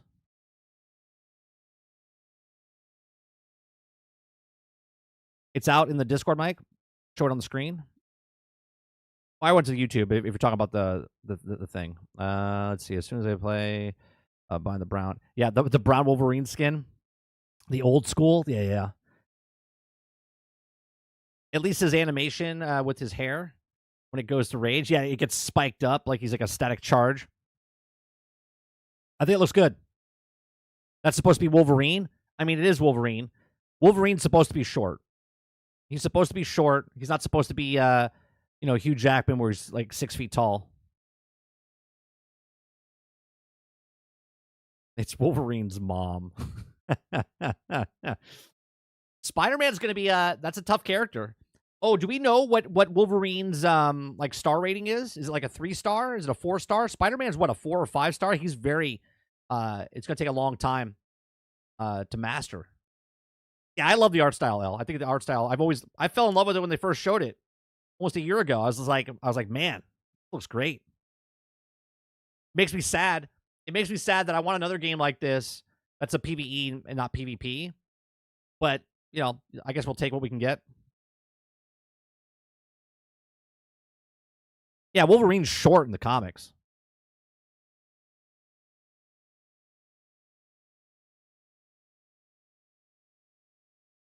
It's the last moment of the video. Oh, we didn't watch the whole end. All right, hold on.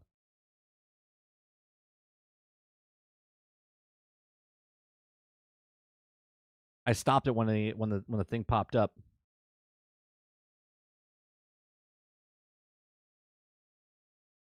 Oh, that's cool. That's cool. So Hulk, that's his team up. He gets up and he throws them. Nice.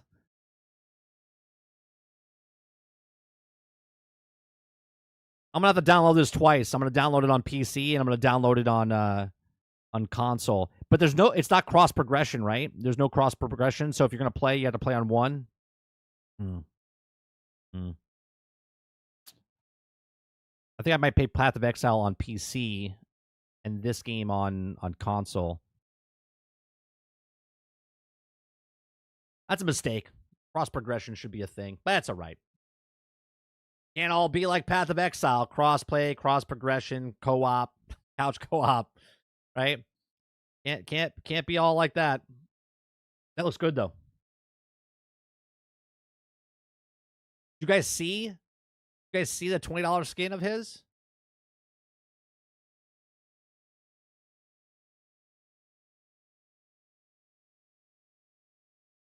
Let me see. Did you guys have it? General? Yeah. Look at this.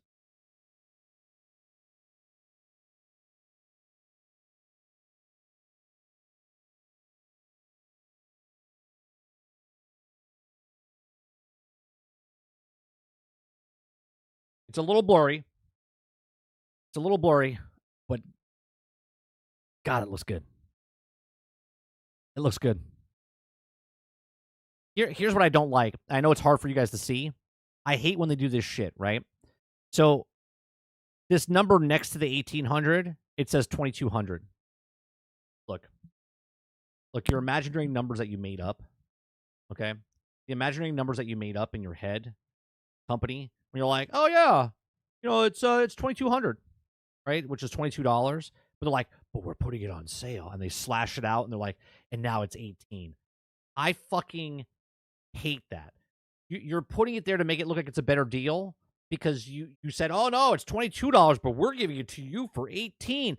I hate that business model, that practice. Yeah, this is the yellow and blue from Deadpool and Wolverine water.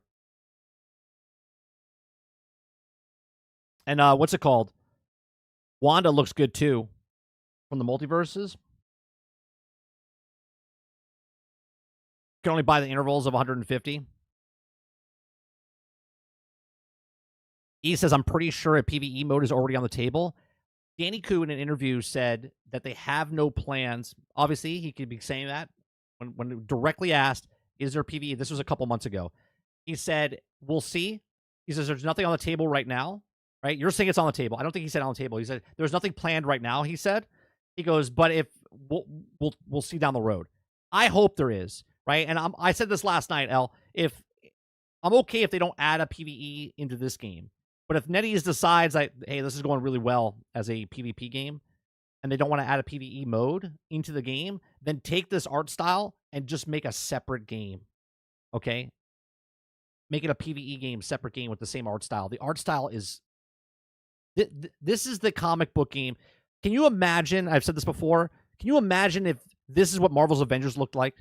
If Marvel's Avengers had the comic book style of this is a comic book. I don't know why Disney is changing all their anime stuff into live action. I don't know why they're taking the comic book stuff and making it into like real world stuff. Like, we like comic books because of the artwork, because of what it is. So why are they changing that into reality over here? It's like, I don't want reality. Okay? I want power, fantasy. I want fantasy. I want the comic book to come to life. Okay? That's what I want. I don't want what is Captain America going to look like in real life? I don't care, right?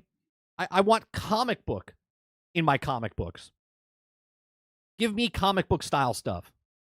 I know I don't speak for everybody, but the reason we like comics is because of the way they look like, right? I hate that Michael Bay turned, okay, Transformers into reality, okay? Like, give me cartoon, right? Give me that fantasy of the comic book, of the TV show. That's why Devastation's such a good game.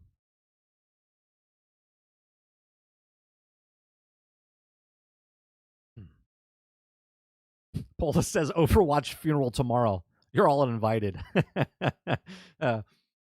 Shit, if I were Robert Jones says, shit, if I were them, I would deny plans until a launch. Learn from Overwatch.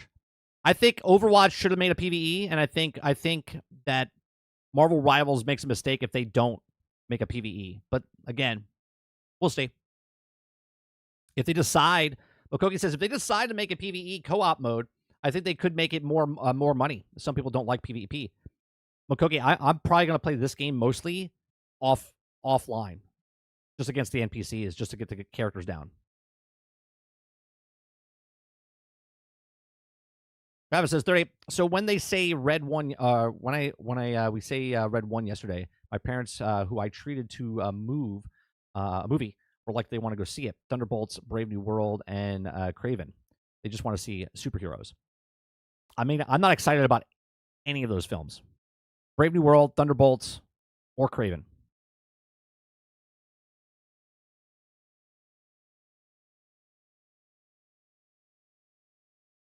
All right. That's Marvel Rivals. That's Path of Exile. We're gonna watch this video in just a second, but I want to make another thing here. I don't know what this is. Anybody playing New World? Anyone still playing New World? I like New World. When New World came out on console, we played the beta, and I really liked it. I was about to buy it again. Okay. But New World is getting its own Battle Royale mode. Here we go. So, like, hey, our player base is... I don't know if it's dropping, by the way. I'm just saying. Our player base is dropping. You know what it needs? World needs a Battle Royale mode. It's like, huh? What? Why?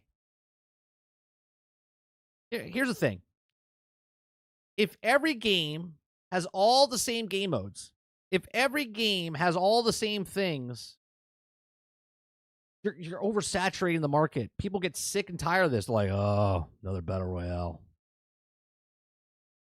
Okay, let's read on here. If you guys like what I do here, we do this Monday through Thursday from 10 o'clock in the morning till noon Eastern. If you like it, hit that like button, hit that subscribe button. All right, if you'd like to go above and beyond that, become a member as little as $5. All right, so Amazon Games is currently working on additional modes for the MMORPG New World Ethereum, including to the Battle Royale experience, including a Battle Royale experience. The developer also noted in a recent update that it's not a lot more in store for New World. Okay, New World is ongoing season opportunity. Was released on October 15th alongside the game's console launch and rebrand. They introduced the new content like the title's first 10-player raid, addresses issues, and implemented various other changes. Ahead of the launch, New World Atrium, I'm good. Next season on January 2025, Amazon Games has revealed some of its future plans for the title. In a post-Season 6 developer update, Amazon Games said that they already started to prototype plenty of game modes for New World. Okay, they've appeared in other titles such as Capture the Flag and ever-popular Battle Royale. These modes supposedly fit in well into the class-based New World, okay, which is, according to Amazon Games, already has systems that can be found in Battle Royales. The studio's latest roadmap labeled these prototypes as an in development, so Amazon Games cannot commit or comment to providing a timeline for them. The community's feedback and these announced developments, however, will determine how they will ultimately turn out and help decide the order of the release, according to New World, the game director, Scott Lane. Okay. It says Amazon Games is working on a Capture the Flag and Battle Royale modes in New World. It says others in development include a mode-based Invasions of PvE event, improves the endgame progression, the global storage, among other things. Amazon Games is also working on more seasonal worlds and a mechanic that will also debut in Season 7. An additional map for the Outpost Rush mode, upgrades of mutated expeditions, and more daily solo trials are coming in New World in next season as well. Meanwhile, new weapons, raids, and zones for the game are still in the early development stages, alongside features like ranked PvP, raid difficulty levels, and zone up levels. Amazon Games' multiplayer title is currently hosting a seasonal experience, okay, a New World Thanksgiving event, which offers plenty of special rewards, is set to end on December 3rd, and it also features boss-like games, previous Halloween theme, and Night Vale Hollow. New World has managed to garner an average score of 73 on review aggregate Open Critic, and many have praised the title to be a combat visual scale accessibility. However, the game is supposedly being dragged down by the lackluster world grind and technical issues. So it sounds like, because it can get grindy and boring, that they're trying to, bring up the player base here by putting game modes in. This could be a high risk, high reward type of thing. If the Battle Royale works, I'm personally, if I want to play a Battle Royale, I'll go play a Battle Royale game. I'm not going to play a MMO to go play a Battle Royale game, but I get it. They're trying to keep the player base active and to do different things. But the problem with this is, if you put too many game modes or events inside of one game, then you start breaking apart the already player base that's already in the game, right? You're separating them because now if someone wants to go do something else, they'll wait in long queues because everyone's playing Battle Royale, or they're playing Capture the Flag, or they're playing other things. And I think that could be costly to them. And I understand they say they're testing them. They don't really have a comment if it's a full official or not. I do think the stuff that they're adding for the MMO with the new weapons and new raids and new expeditions and stuff like that, I think that is on par, on course of what the game is. But when you're adding a Capture the Flag or you're putting a Battle Royale mode, I think that could be sort of like what Battlefield did back in the day with Battlefield, was it 5? Where they had like a Battle Royale extraction type of thing. Same with Fallout 76 with Firestorm. I think you start breaking down what the game, what the main game is compared to like offshoot parts of the game. And I think if you're going to put some effort into that, then you're not doing something that should be already in the game. You understand what I'm saying? So if they're working, I understand it's two different teams or different people, but you're taking developers and you're putting them on a Battle Royale in a game that's supposed to be a MMORPG and you're working on this other thing inside the world where that team could be doing something else to make the world itself better. But these are just my thoughts. Let me know what you guys think in the comment section down below or in the live chat. What do you think? Do you think this is a good move if they put Capture the Flag and they're putting Battle Royale inside the actual game of this, open world live service MMORPG? Or do you think it's a kind of a waste? Let me know in the comment section down below. Please make sure you share, like, subscribe, and if you like what I do here, check out some of our other videos. Thanks for watching.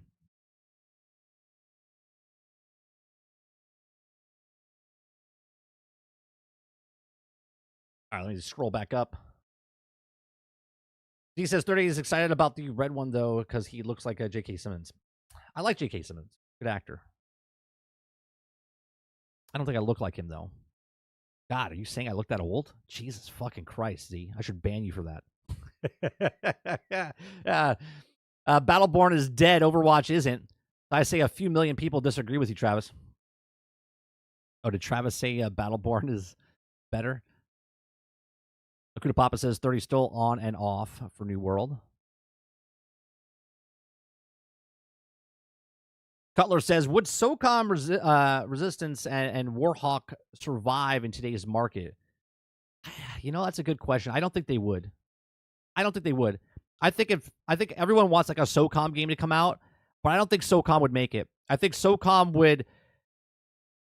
I would try it. I would play it again because it's got the nostalgia berries going on there, right? You know what I mean? But I don't think it would survive. You can't just make what SOCOM was in this day and age of what games are now. You would have to raise SOCOM up to what other things are happening, and at that time, is SOCOM still SOCOM at that point?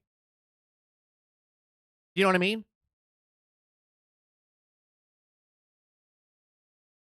Robert Jones says time-limited game modes piss me off. Yeah, they try it out. They put it in there. They're like, oh, yeah, Battle Royale is really good. We're going to keep putting it. I just feel like it takes time away from other things they could have put more time into.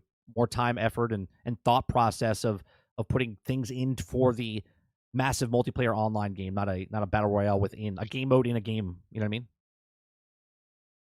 Robert Jones says, I think the Battle Royale is fine because they have some playlist-based PvP. It doesn't affect the open world at all. It would if everyone's just playing Battle Royale.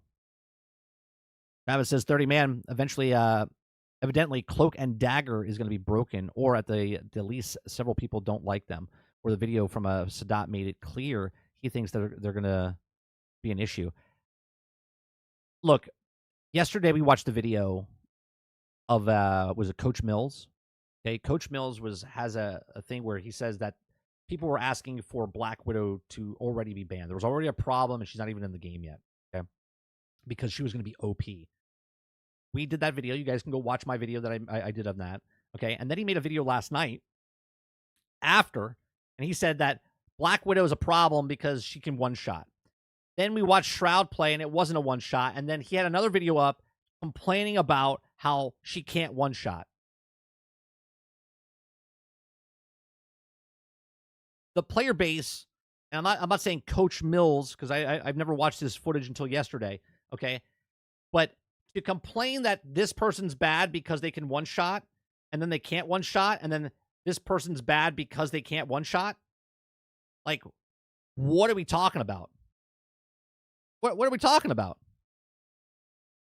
How can you say that it's bad because she can one-shot, but then she can't one-shot, and then go, well, it's bad because she can't one-shot? Like, hello? Right? I think people are jumping the gun, okay, a little bit about Cloak and Dagger and a bunch of other stuff, right? And I get it because people that play these games look at it and go, well, I've seen this problem before. Again, I don't think that... I think they're comparing Overwatch and other games too closely to what Marvel Rivals is.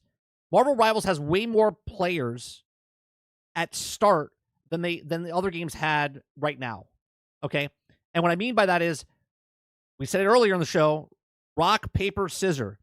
There's more opportunities of if Black Widow's overpowered, there's someone over here that can actually stop her from being overpowered. You just have to have the person to do it, right? They're already in the game. To say that she's overpowered or Cloak and Dagger is going to be OP, sure, until people understand what they're working with and who they're working with. Okoki says, I feel like instead of working on a new game modes, they should double down on the content quest new locations. That's what I'm saying, Okoki. It's exactly right. I agree with you. I agree with you 100%, right? Instead of making a different game mode of Battle Royale, okay? Just think about this. Let's say the Battle Royale takes off. Let's say it takes off. Are they going to abandon the rest of the game because now they're making more money or now they're doing more stuff with the Battle Royale? It takes away from what the game is, right? At the very end of this New World stuff, it says right here, it says the game is supposedly being dragged down by its lackluster world, grind, and technical issues. I would fix that before you make a Battle Royale mode.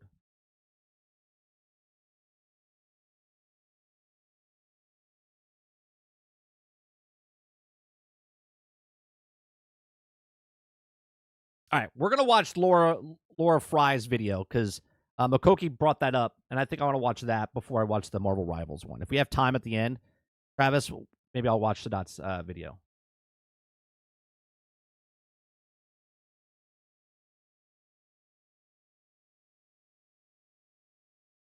Travis says 30. If it adds PvP, it goes into instant. I'm not playing. Well, they already have PvP in the game, Travis. They already have PvP in the game.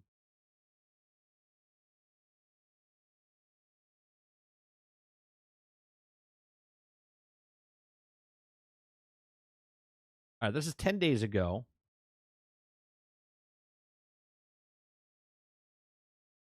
Altern says, let's be honest. Who's going to play? Who would play a Battle Royale and an MMO? People that are bored. People that are bored and they don't want to grind anymore. People that are already like high level area and they want to play that. People that are just kind of break the monotony of the game up. You know what I mean?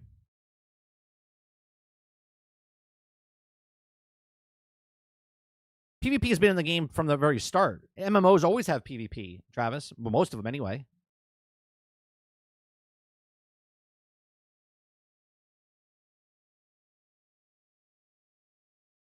All right. Let's watch this. Makoki suggested this. All right. This is Game Industry Bubble. Okay. I'm going to have to add this to the description down below. Let's watch this and see what Laura Fry. She used to work in the industry. I think she still works in the industry, but she's got a channel. Her channel has got 30,000 subscribers. This video has been watched 219,000 times. So let's take a look. Secret, the games industry is struggling. Millions of dollars have been lost and thousands of layoffs have occurred. Even games with mild success will not make their money back. One would think that these failures would create a moment of crisis, a moment of self-reflection in the industry, that studios would realize that instead of lecturing gamers about what they should want, they would listen and understand their fans. You know, the people who want to be entertained, who want to pay to play their games. So how did we get here? Why is it so difficult for the feedback to get through? Why aren't studios listening? Here's why I think the studios aren't listening. Are you ready? The gaming industry has risen to points of untouchable feats, okay? Before, okay, and I've talked about this in the past about console sales have hit a saturation point, okay? So they needed more people to play their games, right? Well, they don't know how to get to those people, right? Just like Ubisoft said, we don't know how to reach the people that want to play the games. Because they always have to do this, companies always have to go up with the bar. They're always looking for other people to come in. Well, instead of, right, which I talked about very early in the show about my YouTube channel, right? Would it be great if I could have 1 million people? Sure. But I have what I have, and I'm happy what I have, right? I look at what I have and go, these are the people that are watching my stream, so I'm going to make footage and content for the people that like my stuff, right? I'm not going, hey, screw all these people. I'm going to go chase the other people that are not watching my stuff and how to get those things, right? I'm going to stay true to what I'm doing and what I'm making, right? And I stay on that path because I think there's other people out there that just haven't seen me yet, but I'll resonate with those people. That's what they're going for. They're going for the people that don't resonate. They already have the people there. They already have a group of people that are playing their games and they love their games and they do all this stuff, but they're like, you know what? Fuck these people. Let's go for those people because those people potentially could be better than the people that we have. right? The grass is greener on the other side type of syndrome. Well, the problem is that over the years, they've created a bubble. And unless they turn things around and step into the light, things are only going to get worse. Let's talk about how this happened. When I first started in games, you made a game, got ready to ship, and then you talked about it at E3. You let people play, and sometimes you even had gamers at E3. It felt like a fun geek fest with friends. As games became more mainstream and made more money, things started to change. The press became... Imagine that. Imagine that. When we made games just to make games, make a game, try to find people to sell the game to, then they got the games, they started making money off the game, and they're like, oh, well, making money's nice. Making money's nice. Let's make more money. How do we make more money? More powerful, and reporters that wanted to increase their audience might do so by creating breaking news about your game. Sometimes that was really good, and the game developer would score a magazine cover, they'd get more sales and a lot more attention. Sometimes it wasn't so good because a lot of game developers weren't great at selling their games. They were just great at making them. Yeah, there's a lot of developers that don't have personalities. They're very like, yeah, I made a game. That's good. Yeah, you should play it, right? There's a lot of people, and this is why they hired other people to be the spokesperson, or they try to market the game with other people to kind of bring out the, like, what game are you making? They might say something wrong about the game, or maybe a reporter would misunderstand.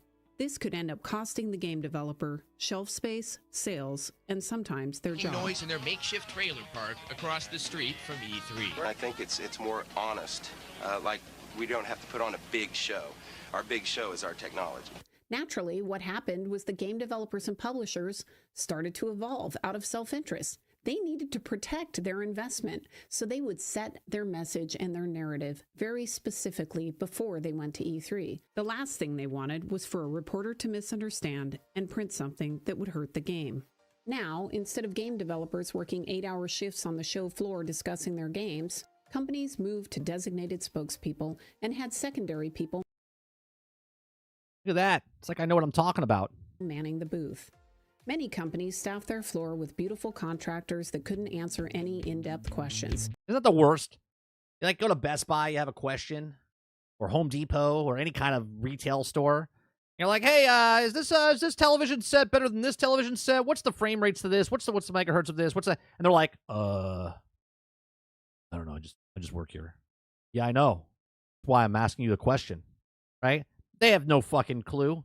They don't know the difference between an elbow and a knee. Okay? That's the way some of these people talked about their games back in the day. So they had to hire someone. Okay, this is what you're going to say. This is what we want our game to be. The best way to look at it. Remember old movie posters, right? Old movie posters or old fucking even Atari.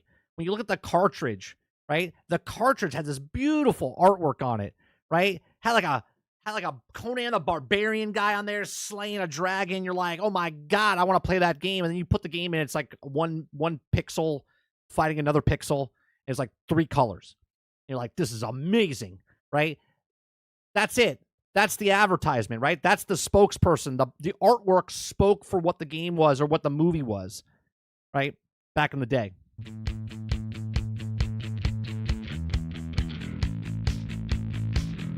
Aloha! Welcome to the Maxim Video Game. Left or right? Left or right? Is it one closest to me or the one farther away? I like the one farther away. Just saying.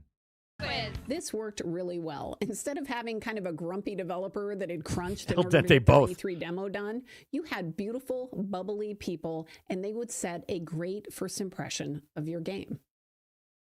Oh my god, I know this one too. The green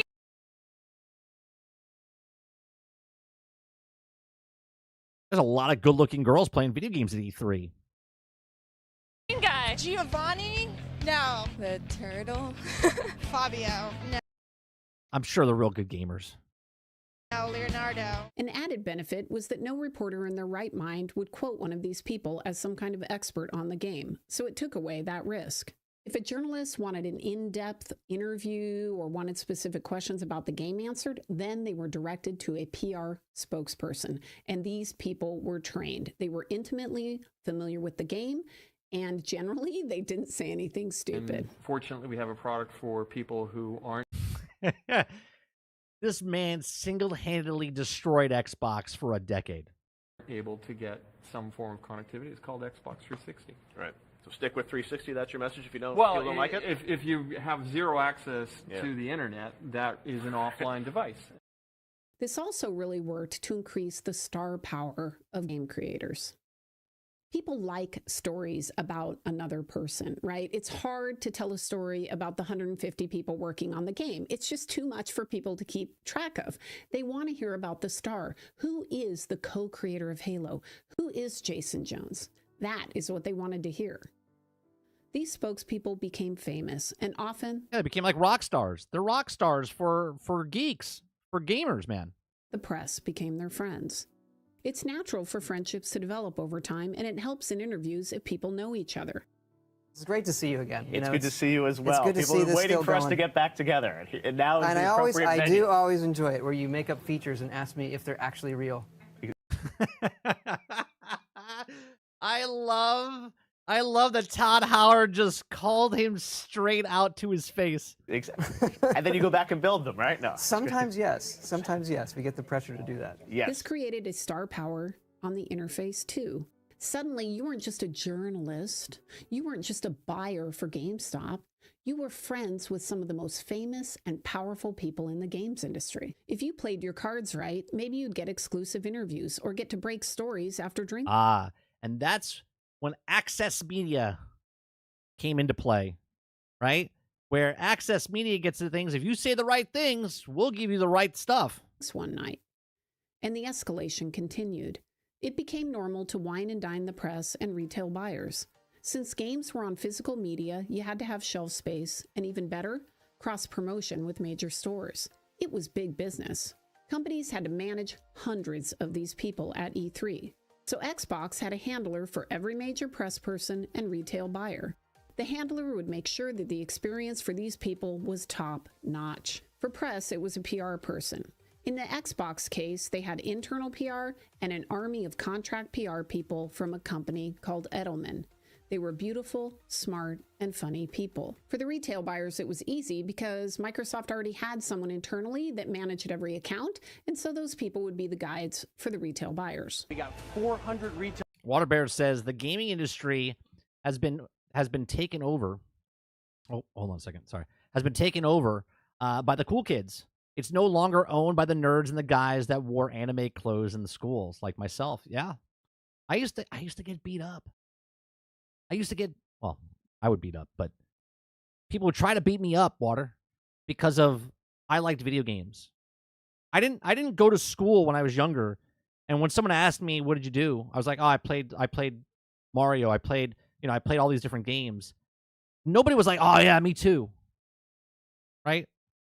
Like, we understand that when I played video games, there was millions of people playing, not tens of millions and hundreds of millions of people playing, right?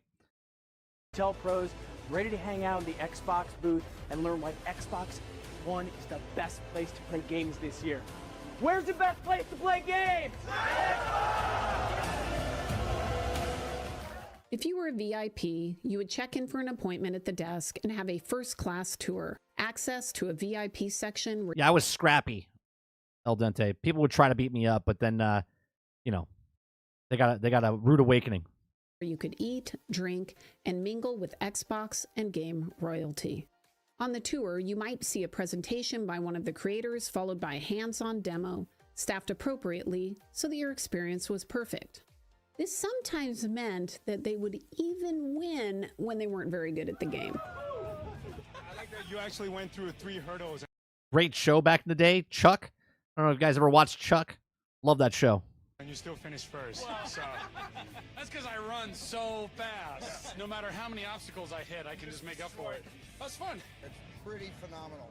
If the game was big enough like Gears, there might be an exclusive party or event. It was also staffed with beautiful people, models, and sometimes even celebrities like Paris Hilton. I remember Paris showing up at the event. She walked over to the bar and slammed a few shots. Next thing I knew, Cliffy's girlfriend was posing for a selfie, and there I was looking like, I don't know, where's Waldo in this picture? Man. Paris Hilton's like, why the fuck are you taking a picture with me? Why am I here? Just let me get drunk. It was funny because when Cliffy's girlfriend posted this picture, she made sure to scrub me out of there. I wonder why. Then there were the press briefings before E3 even started. We'd spend weeks leading up to E3 figuring out which games to include and how to create blockbuster sound bites that would further drive our message. I know you plan these things months and months in advance. For anybody that doesn't know, like the planning for this starts like the beginning of the year kind of thing. That's right. It's crazy. So we didn't want a random reporter setting the tone for the entire week, so we got ahead of it. We set the tone at that briefing and then gave more details later in the week. I love the fact that she's has a channel and she's talking about stuff like this. I love it.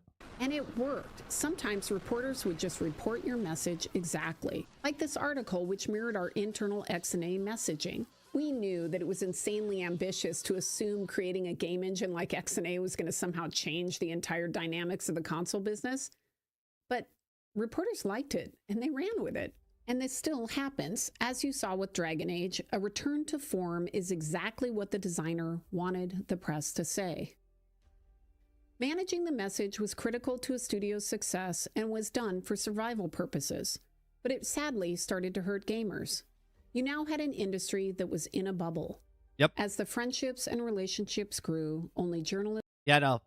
Yeah, you know, the bubble is they fart, they smell their own farts, and they think they smell good, but they really don't. Nobody's farts smell like potpourri. You know what I'm saying? In the bubble were given exclusives, and sometimes their review didn't match what was going on. Again, you saw this recently with Veilguard. IGN is walking back their review. Did IGN actually believe Veilguard was... No, they didn't. They gave it a 9, and then afterwards, they then talked shit about it.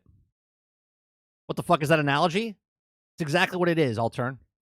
Right? When you fart and smell your own farts, okay, you don't think there's a problem. When someone else comes in, they're like, whoa, what the fuck did you eat?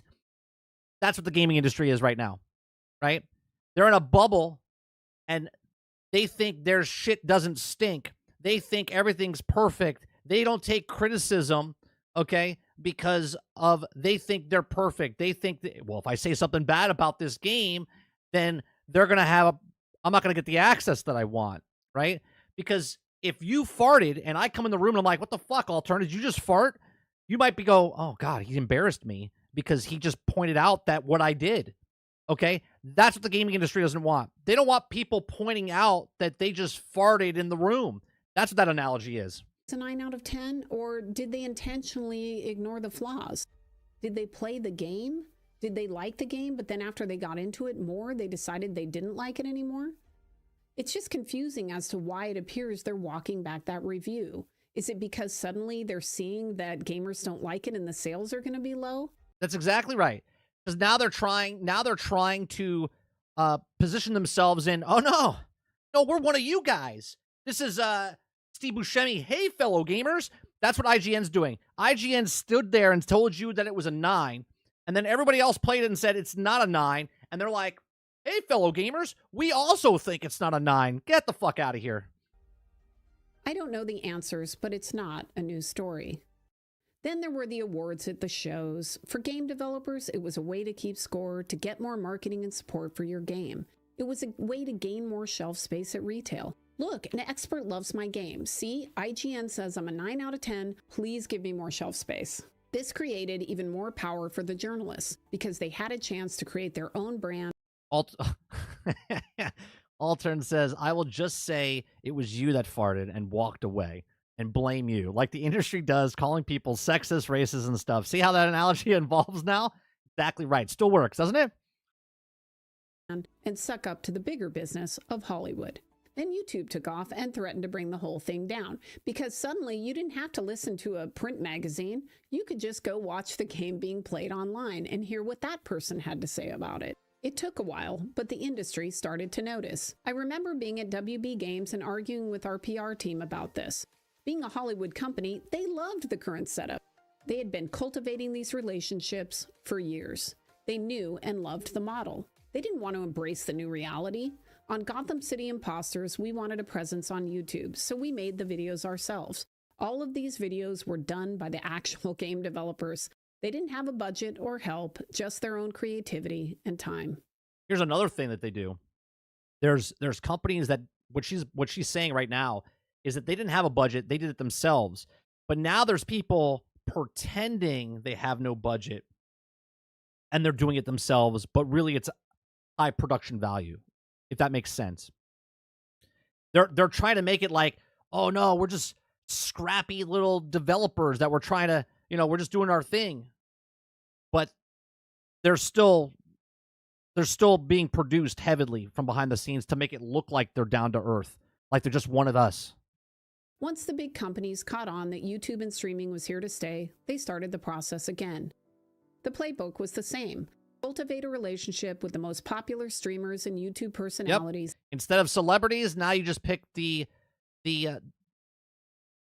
streamers, right? Now you're just picking the lower tier celebrities that love your game and pull them into the bubble. But then something changed. You see, when you're in a bubble or an echo chamber where no real feedback gets through, it's easy to make bad choices. It's easy to believe the friendly journalists when they tell you what a genius you are and how great your game is. On the score, yeah, we do mock reviews for every game that we launch, and this is like double. Yeah, imagine. Yeah, it's great, Phil. That's great. Redfall, yeah, it's perfect. It's yeah, it's ready to ship. Yeah, it's great. We're ready to push it out. And then you have him going out in front of everybody and going, yeah, we have an internal score. It hit all the marks. At least that's what they told me. Someone's going to get fired. That's what he's thinking in his head. Digits lower than we thought we would be. You stop seeing couple digits. Let me rewind that a little bit. Right? Yeah. Tell you what a genius you are and how great your game is. On the score, yeah, we do mock. Yeah, Redfall. Yeah, just a couple of points lower. Just a couple of points lower. Mock reviews for every game that we launch, and this is like double digits lower than we thought we would be. You stop seeing what the gamers are actually playing. You stop understanding what they want. You stop listening because all you hear is how awesome you are. That's right. Let's look at Dragon Age. It took over 6 years to make that game. And that is very expensive even before you start talking about the marketing. This means you're going to have to sell a lot of copies, and that means you're going to have to appeal to not a lot of copies, a shit ton of copies. As many people as possible. Look, shipping a game is really hard, and I give these developers a lot of credit for getting it out the door. There's no question that some people like the game, and that's great. But it's looking like it won't be enough, and I have concerns this will lead to more layoffs. Also, as a gamer, I have no problem with game developers taking risks with their content. Sure. Who doesn't love innovation? Right. You have to take risks. Take the risks, right? Make a game, sell a game, right? That's my number one motto here for anybody that's making a video game. Make a game, sell a game. If you want to make the most woke game ever, fucking do it, right? Do it. But don't complain that it doesn't sell copies, right? If you want to make a horror game, it's the most gruesome horror game it is, but it just doesn't come off right, right? Do it. Make a game, sell a game. Put what you think is out there the best to your ability. But when it fails or succeeds, don't blame, anybody but yourself because you made a game and then sold a game. But that doesn't mean I'll buy your game. There are many games I like and many that I don't. This is true of movies too. And that's the beauty and the challenge of working in the games industry. Yeah. Sometimes you will make something that you think is good and people don't love it. I was proud of every single game I shipped, but not all of them had commercial success. Which is fine. And it was frustrating. But I didn't blame the gamers for that. Thank you, Lauren. Thank you so much. That's exactly right. You could be proud of the game you are. I don't know if the people from Redfall are proud of what they shipped out. Maybe they are because they're like, there's no way this game's getting done. And then all of a sudden it did.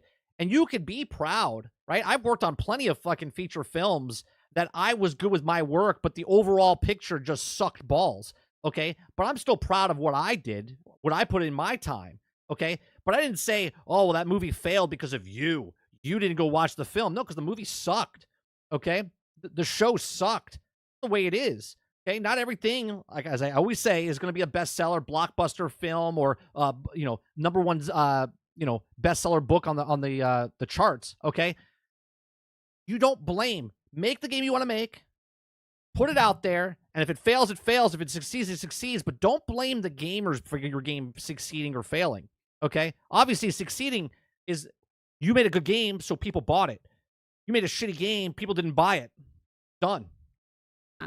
Instead, I tried to look back. I tried to self-reflect. What did we do well on this game? Right. What could we have done better? Why didn't this work out? Could you do better? And then if you did make a game and you had the opportunity to make a sequel, how do you make the bar where Heroes was the bar before and we failed? So you got to make it better than this because this didn't work, right? So now you have it this, right? Mass Effect 1 came out, sold well, but they made it better. Mass Effect 2 came out much better than Mass Effect 1, okay? And as the leader of a studio or a game, I always looked at myself first. War in the North was also a commercial failure, a fact that many critics attributed to the timing of its release, being released only 10 days before the juggernaut of fantasy gaming, Skyrim. Gaming is entertainment. People aren't forced to buy your message or your game. Holding back user reviews for a few days only buys you a few days. Eventually, the truth comes out. Eventually, people notice that you aren't delivering fun games, and they stop giving you money. I'm going to reach out to her. I'm going to reach out to her and see if she'll come on chatting with and have a conversation with me. Because she seems pretty... She seems like she's opened up to where she would talk about stuff. Everybody knows it's over. Everybody except you. When people ask me why AAA games are in trouble, this is it. Because they're not reflecting on what they could do better. Instead, they're attacking the people that they want to sell their games to. It is not a winning strategy. It reminds me of Plato's allegory of the cave. It's where people only see what is on the wall in front of them. They don't see that there is a fire behind them and puppets that are creating the images that they see on the wall. What they're seeing isn't real. And if only they would turn around and walk into the light, they would know the truth. They would be able to change. It's hard, but fortunately, they made the cave. They made the fake reality. Yep. They can turn around at any time. And I, for one, hope they do, because I really want more great games. So is she, you know what I'm saying? So is she a hater? Is she a hater because these game companies are doing? No. She worked in the industry and she's looking at it going, hey guys, you're making mistakes here. You need to fix it. This is a good video. Okoki, thanks for pointing it out.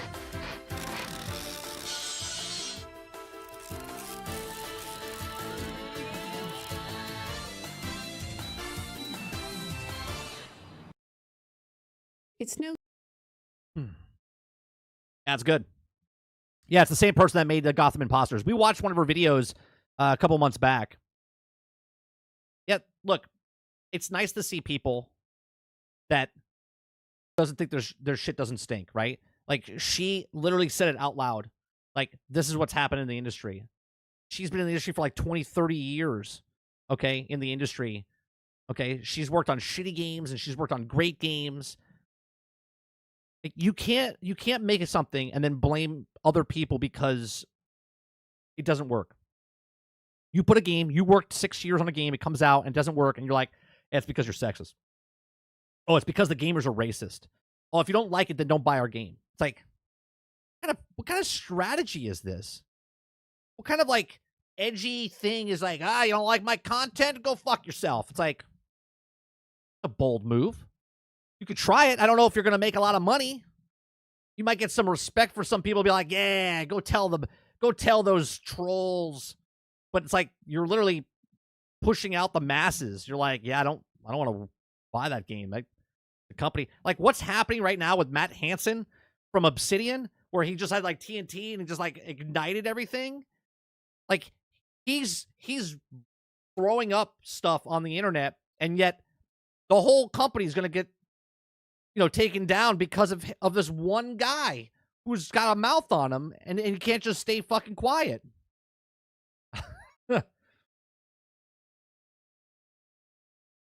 Robert Jones says she's making many good points, so she must be racist. That's right. Hey, she must be, right? That was a great video, honestly. I'm glad that we watched that. Either very brave or very stupid. I thought the business where about long-term profits. They keep trying this short-term BS and piss off future customers. Yeah. Look, I'll tell you what. Keep saying stuff and shooting your mouth off, right? Because my list of companies that I'm going to give my money to is less and less. So much so that even when it comes on to Game Pass or it goes on super sale, I'll look at you and go, no, I'm good. I'm good. Like, I love Borderlands. I love Borderlands. Okay? But I haven't given them a full price for their games in years because of what the type of company they've turned into with Gearbox and the way they did what they did back in the day with when Borderlands 3 came out. Right? Borderlands 3 was on sale for $6, $5? And I went, nah, I don't want it. Because of what Gearbox did 5 years ago.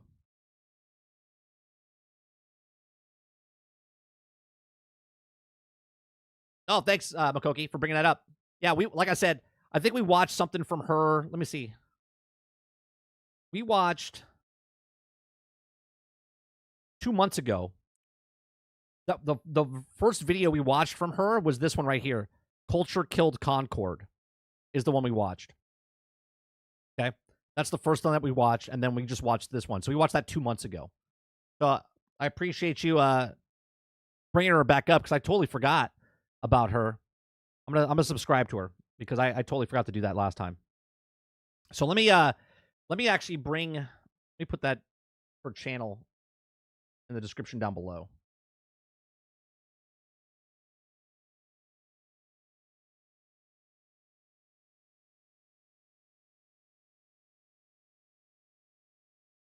Lauren Fry.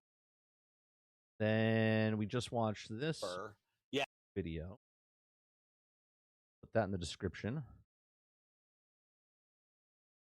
So make sure you guys want to go watch that video or give it a like. Give it a like. It's got 18,000 likes. So go give it a look. Go give it a like because we watched it. It's been seen 219,000 times in the last 10 days. So her channel's doing very well.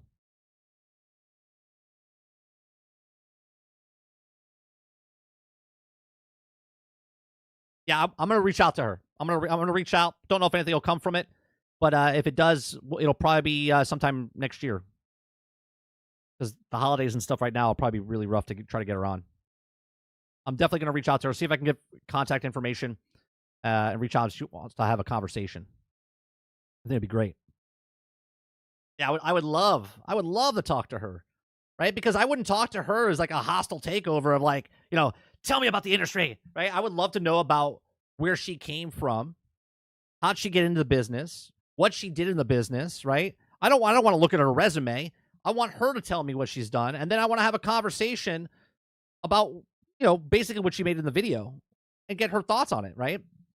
I think it'd be very interesting. Obviously, it's just a candid conversation, so I would love that. Hopefully, lots of people have given their time with bigger channels. So, she's at 31,000 subscribers. I think I could get, send her some conversations that we have with other content creators. I'll send that out sometime this week. Now, Travis, you wanted me to look at Sadat the gamer, right? He had a video of the broken cloak and dagger. Sadat has very good videos. The way he does his videos, you just watch his videos. They're like short 5-minute, 3-minute, 4-minute type of stuff. And so let me bring this. What up. did you do right? And let me before I even get started, let me add him because we're gonna watch his video here. Let me add him here as well. Not the gamer. This is the cloak and dagger. Cloak and dagger. All right, let's bring this up. Much louder than her. Let me make sure that's good. Nation, Marvel Rivals just gave us our first look at Cloak and Dagger gameplay, and thank God. All right, that sounds good, right? Is that too loud still? Yeah, it's still a little too loud. All right.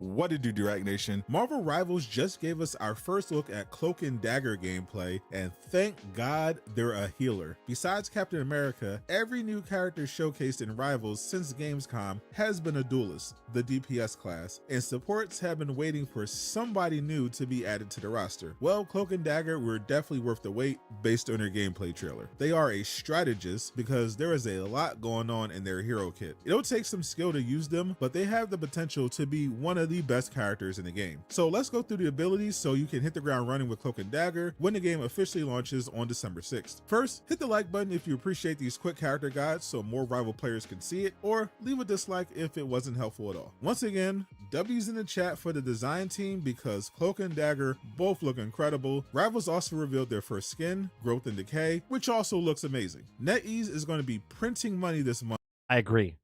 They're gonna make a shit ton of money. They're going to make a shit ton of money off of these cosmetic skins because the art style is fantastic.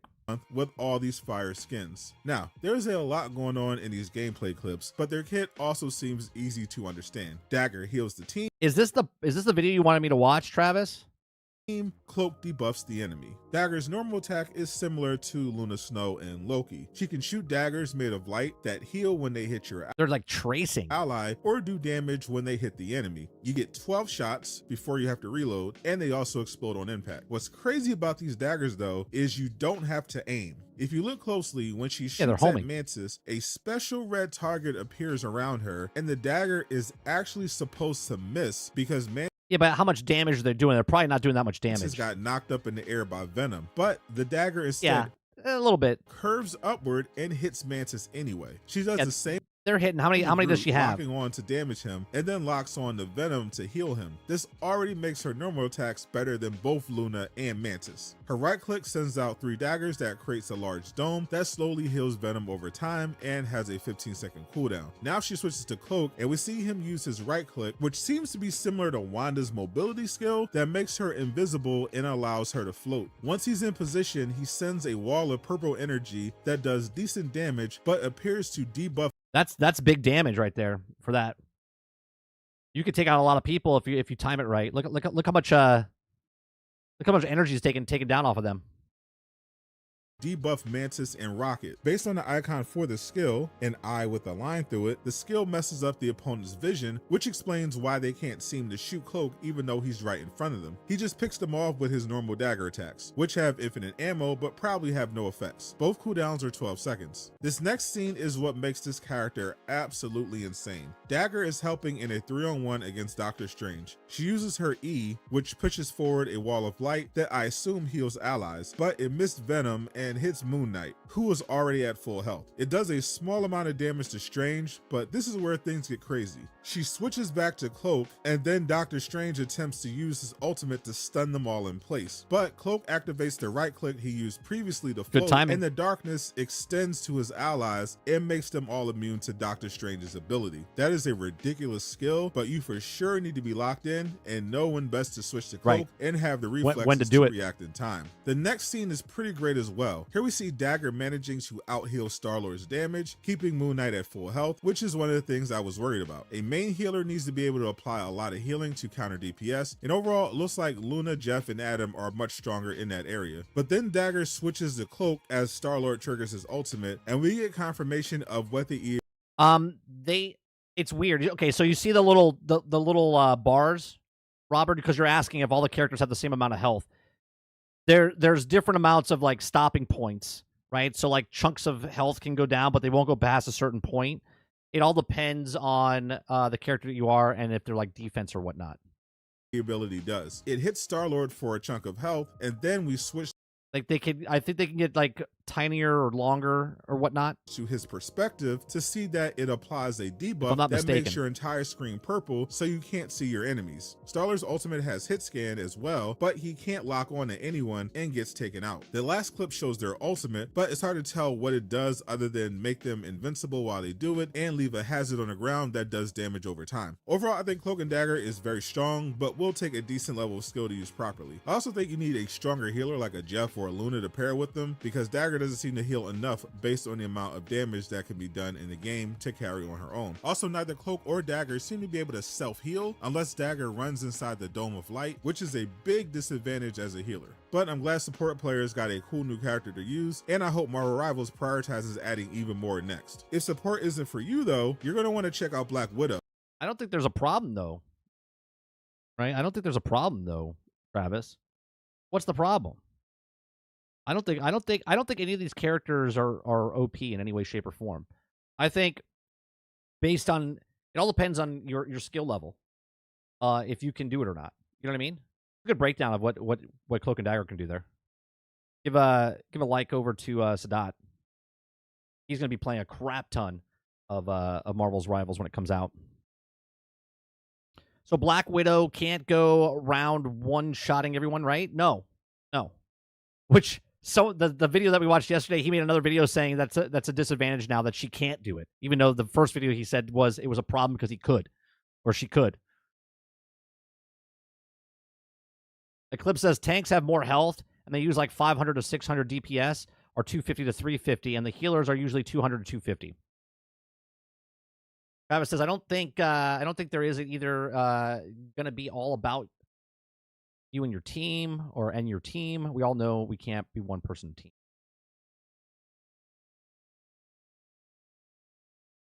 All right, let me just scroll up a little bit. Makoki says, hey, 30, I've watched you and joined for a long time, been lurking into the streams for a while, but I don't see a join button on YouTube. Are you on mobile? You're on mobile? If you're on mobile, if you go to the description, right, let me see. If you go into the description down below, you scroll down, it should say become a member. And there's a thing there that says join the channel and get access to perks. And there's like a link. Let me see if it's on the mobile. Let me see if I go to description. Support the stream. Yeah, become a member. And if you click on that and open up a browser on your mobile phone, it'll pop up.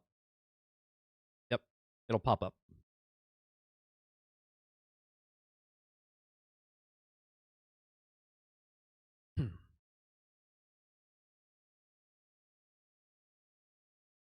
El Dente says, I'll be playing that a lot.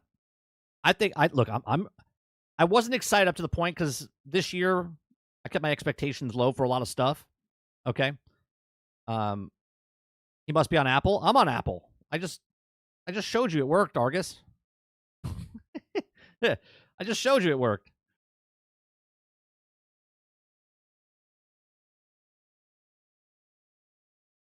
Can't you click on the perks and then it takes you? I'm not sure on the in mobile itself, right? If you go to mobile, it won't show for me because it's my thing. You know what I mean? Not sure how that works. There you go. Okoki, thank you very much for the membership. Welcome to the group.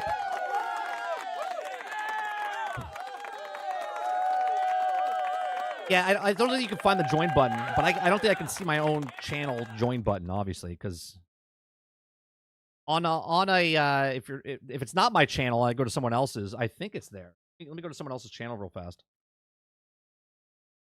I'm not even sure.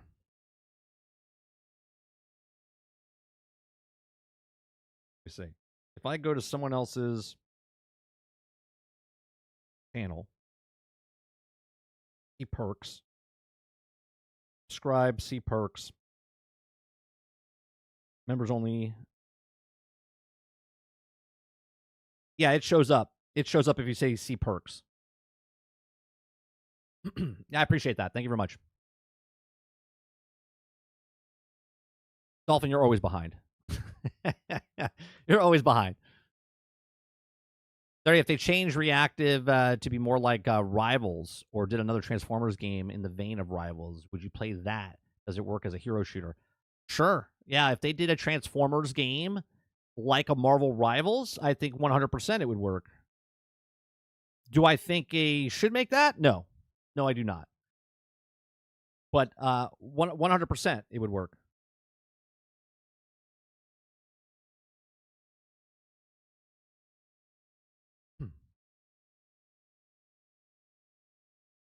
Happening now.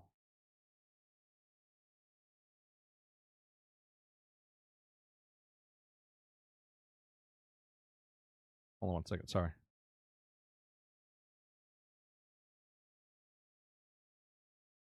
All right. Remember Gundam Evolution? I never played it, but I do remember it. So many easy game ideas, and they keep making it hard. Well, the problem is, look, if it has to be good timing, right? So let's just say that, because we talked about the G.I. Joe Battlefield type of game, right? If you have too many games that come out at the same time that are similar, one's going to succeed, the other ones are going to fail. So you would have to wait. Like if Transformers came out with one, I don't think it would succeed right now. You would have to wait a bit of a time. Marvel Rivals, I think, is coming out at a perfect time, which is different than Concord coming out. And here's why. IP. Okay? So right now, Destiny is at its peak at 10 years. It's a little rocky right now. We don't know what's happening with Destiny. Not to say it's a one-to-one comparison, though, type of thing. But what I'm saying is that's winding down, okay? Other games were winding down or not making it. They're falling off. So there was like 10 games that everyone was like dabbling into, and then there's like less and less because they're winding down or people are just like, I'm going to move to something else. And then Marvel Rivals comes out. It's a free-to-play game, okay? It's got a lot of characters, and it's an IP that people care about, right? Now, Marvel video games in general don't do very good, paid ones, okay? Marvel Future Revolution did very well for the mobile, right? And it just didn't come to console. And then because they were super microtransaction heavy, very grindy or whatnot, that still lasted like a year or whatever for the mobile. They made their money, and then they moved on to what this game is now, Marvel Rivals, okay? But there's other games that have come out, Marvel's Avengers, but that was a $60, $70 game, plus the DLCs, plus other stuff. Didn't do very good. Guardians of the Galaxy, very well. People liked the game, but it didn't financially do very well. Marvel's Midnight Suns, people liked it, but it didn't do financially well because, well, it's a lot of money. Marvel Rivals doesn't have that. Marvel Rivals is a game that's just free to play. It's a Marvel IP, and people like, playing the characters, and they don't have to spend a cent, but they will because they have cool cosmetics. Pepperidge Farms remembers. That's right.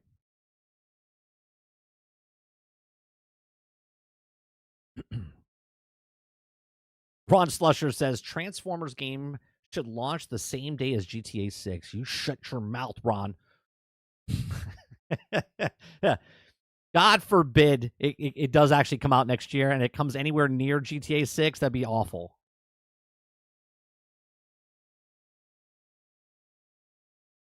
Robert Jones says, I think I'd rather them tacked on a PvP like Space Marines 2 than the old days. Less chance they would shut it down.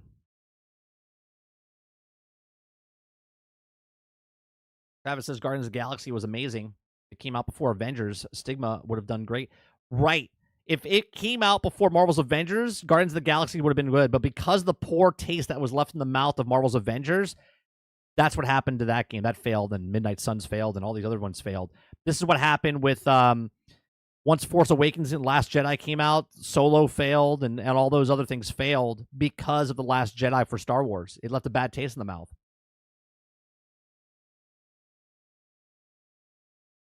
All the Ubisoft games will release +1, -1 month of GTA next year. They just throw them out in a lump sum. They're just like, here you go.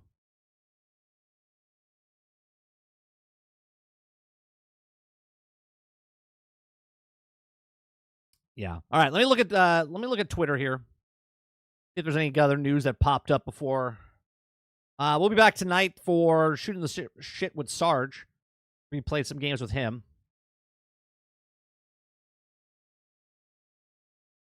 Miller just posted 15 seconds ago. Here's a first look at everything Loki Season 2 bundle for Loki, which includes a skin, MVP animation, emote. All right, let's take a look at this.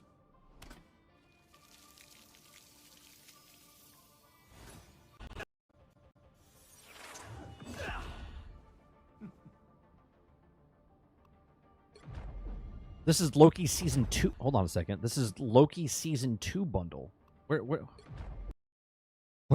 Where's Season 1 bundle?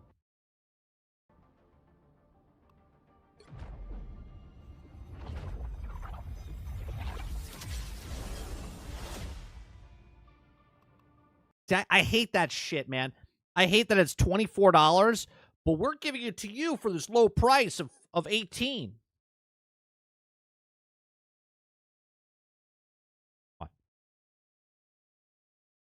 Come on. Just put the price. Just put the price. It's 18. It was never 24. It was never 24.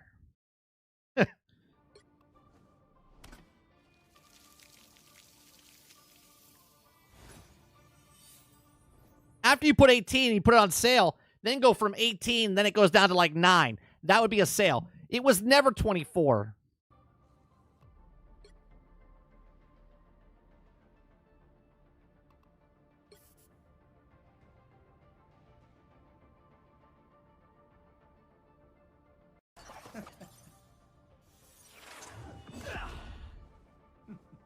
All right.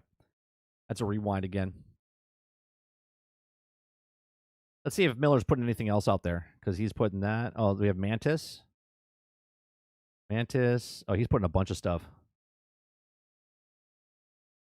The dev team is back with our final discussion before launch. We break down all the details about monetization. All right. Hold on now. Okay. Is this, all right. We got this information. They pruned the Season 1 stuff.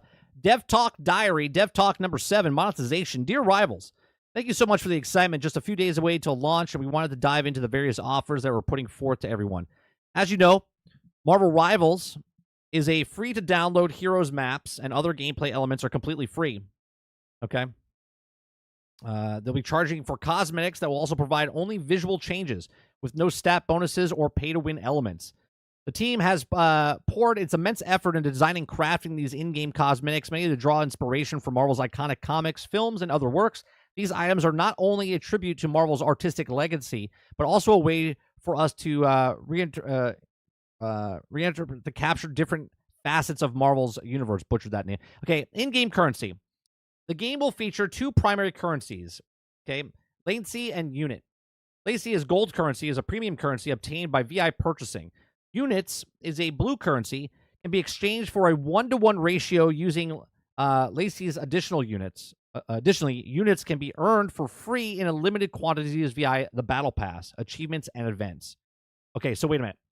So units can be exchanged at a 1-to-1 ratio using... Okay, so you could take the Lacey's and turn them into units? Is that what it is? And units can be earned free in limited quantities of Battle Pass achievement and events. The Lacey's can also be distributed through the Battle Pass, and the main acquisition method will remain via direct purchase. The pricing for these, based on the Steam's U.S. region, as follows. Standard price is 99 cents for 100, okay? And then top tier price is $100 for 11,680. Okay. Products and pricing. Cosmetic items are the only paid content in the game. Most will be sold at bundles via the in-game store, while some cosmetic skins in the bundles can be purchased individually by buying by buying the full bundle with provide discounted price. A standard bundle contains 5 items: a costume, MVP animation, an emote, a spray, a nameplate. Below is a video showcasing the content of a standard epic level bundle. So here you go. This is a standard epic level bundle.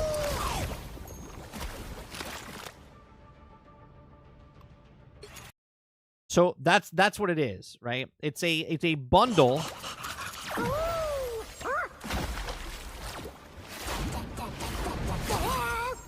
So the bundle is 1,600 or it's 22.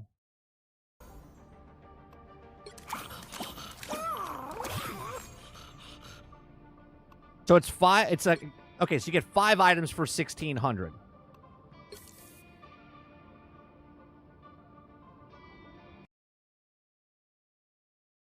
All right.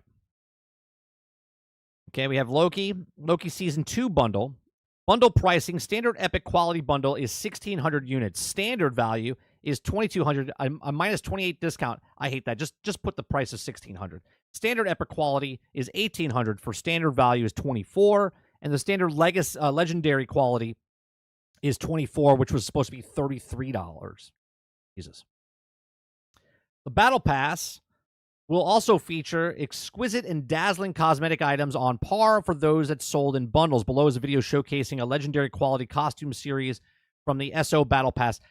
Does anybody know, and maybe they'll answer this in the down below, does anybody know if the Battle Pass, if you purchase it, it's FOMO, or does it stay once you purchase it?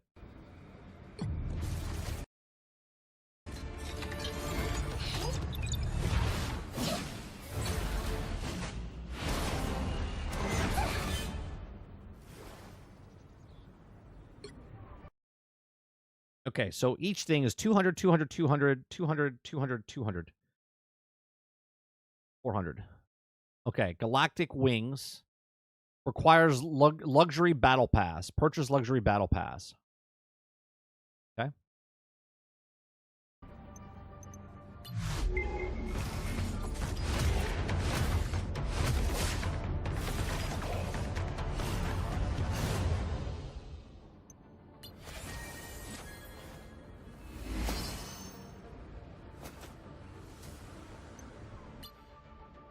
You have Battle Pass, you have missions up here and events, so that's probably like daily quests, which are probably limited, obviously, per day.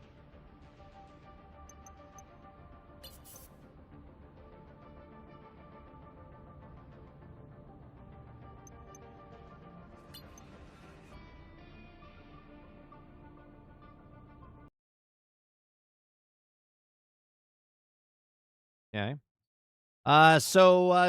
SO Battle Pass details. Luxury Battle Pass is 490 of the premium currency. Contains items which the value of 8,000 units. Includes 5 costumes and related cosmetics.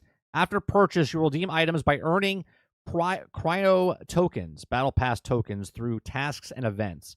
Meanwhile, the free Battle Pass still offers an epic quality costume and a series of other items. Moreover, once the purchase of luxury Battle Pass, you can continue to redeem its rewards in subsequent seasons if you don't finish it. Hey, they answered the question. So yeah, there's no FOMO. So if you purchase a luxury Battle Pass, okay, you can finish it during a current season, and there's no need to worry about not having enough time to complete it. There you go. Okay, so since the SO is a shorter duration, in Luxury Battle Pass is priced at half the standard rate, and future ones contain proportional 1/2 of the items.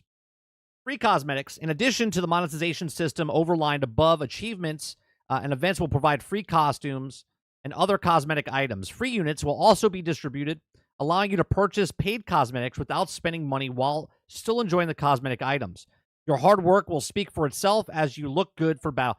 So they're respecting the player's time, right? If you're not spending money for $18 or Battle Pass, you can still put your time into the actual game, and then you can earn stuff. Obviously, it'll be at a lower rate, but you can still do it.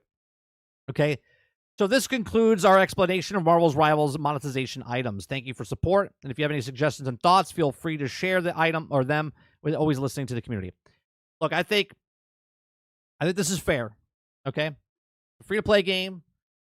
They've done a bang-up job with the quality of the art style and the design of the actual game, and then they're charging you. I do believe the microtransactions are a little high, but at the same time, they're bundling them with like 4 or 5 different things. I still think they're a little high, okay? I will always push back on microtransactions being too high. Like, think about it. If you bought the game for $60, this could all be included in it, but you're paying nothing for the game, and you're paying $18, $22, $33, I think is the highest one they said, for these cosmetics. But good on them for not doing FOMO. So if you want to buy the actual thing, you can complete it next season or whatnot, so you can take your time. So I do like that. So awesome. Wow. Yeah, I'm still live, Dustin. It's almost 1 o'clock. So I appreciate it very much. That's going to do it for this morning's show. Appreciate it. We'll be back tonight for some gameplay with Sarge. I don't know what we're going to be playing, but we'll be playing something. Make sure you hit that like button. Make sure you hit that subscribe button. If you'd like to go above and beyond that, become a member as little as $5. You can be like Makoki. He joined today. Appreciate that very much. You guys have a great rest of your day, afternoon, or evening, wherever you are, and I'll see you guys on the next one. Peace.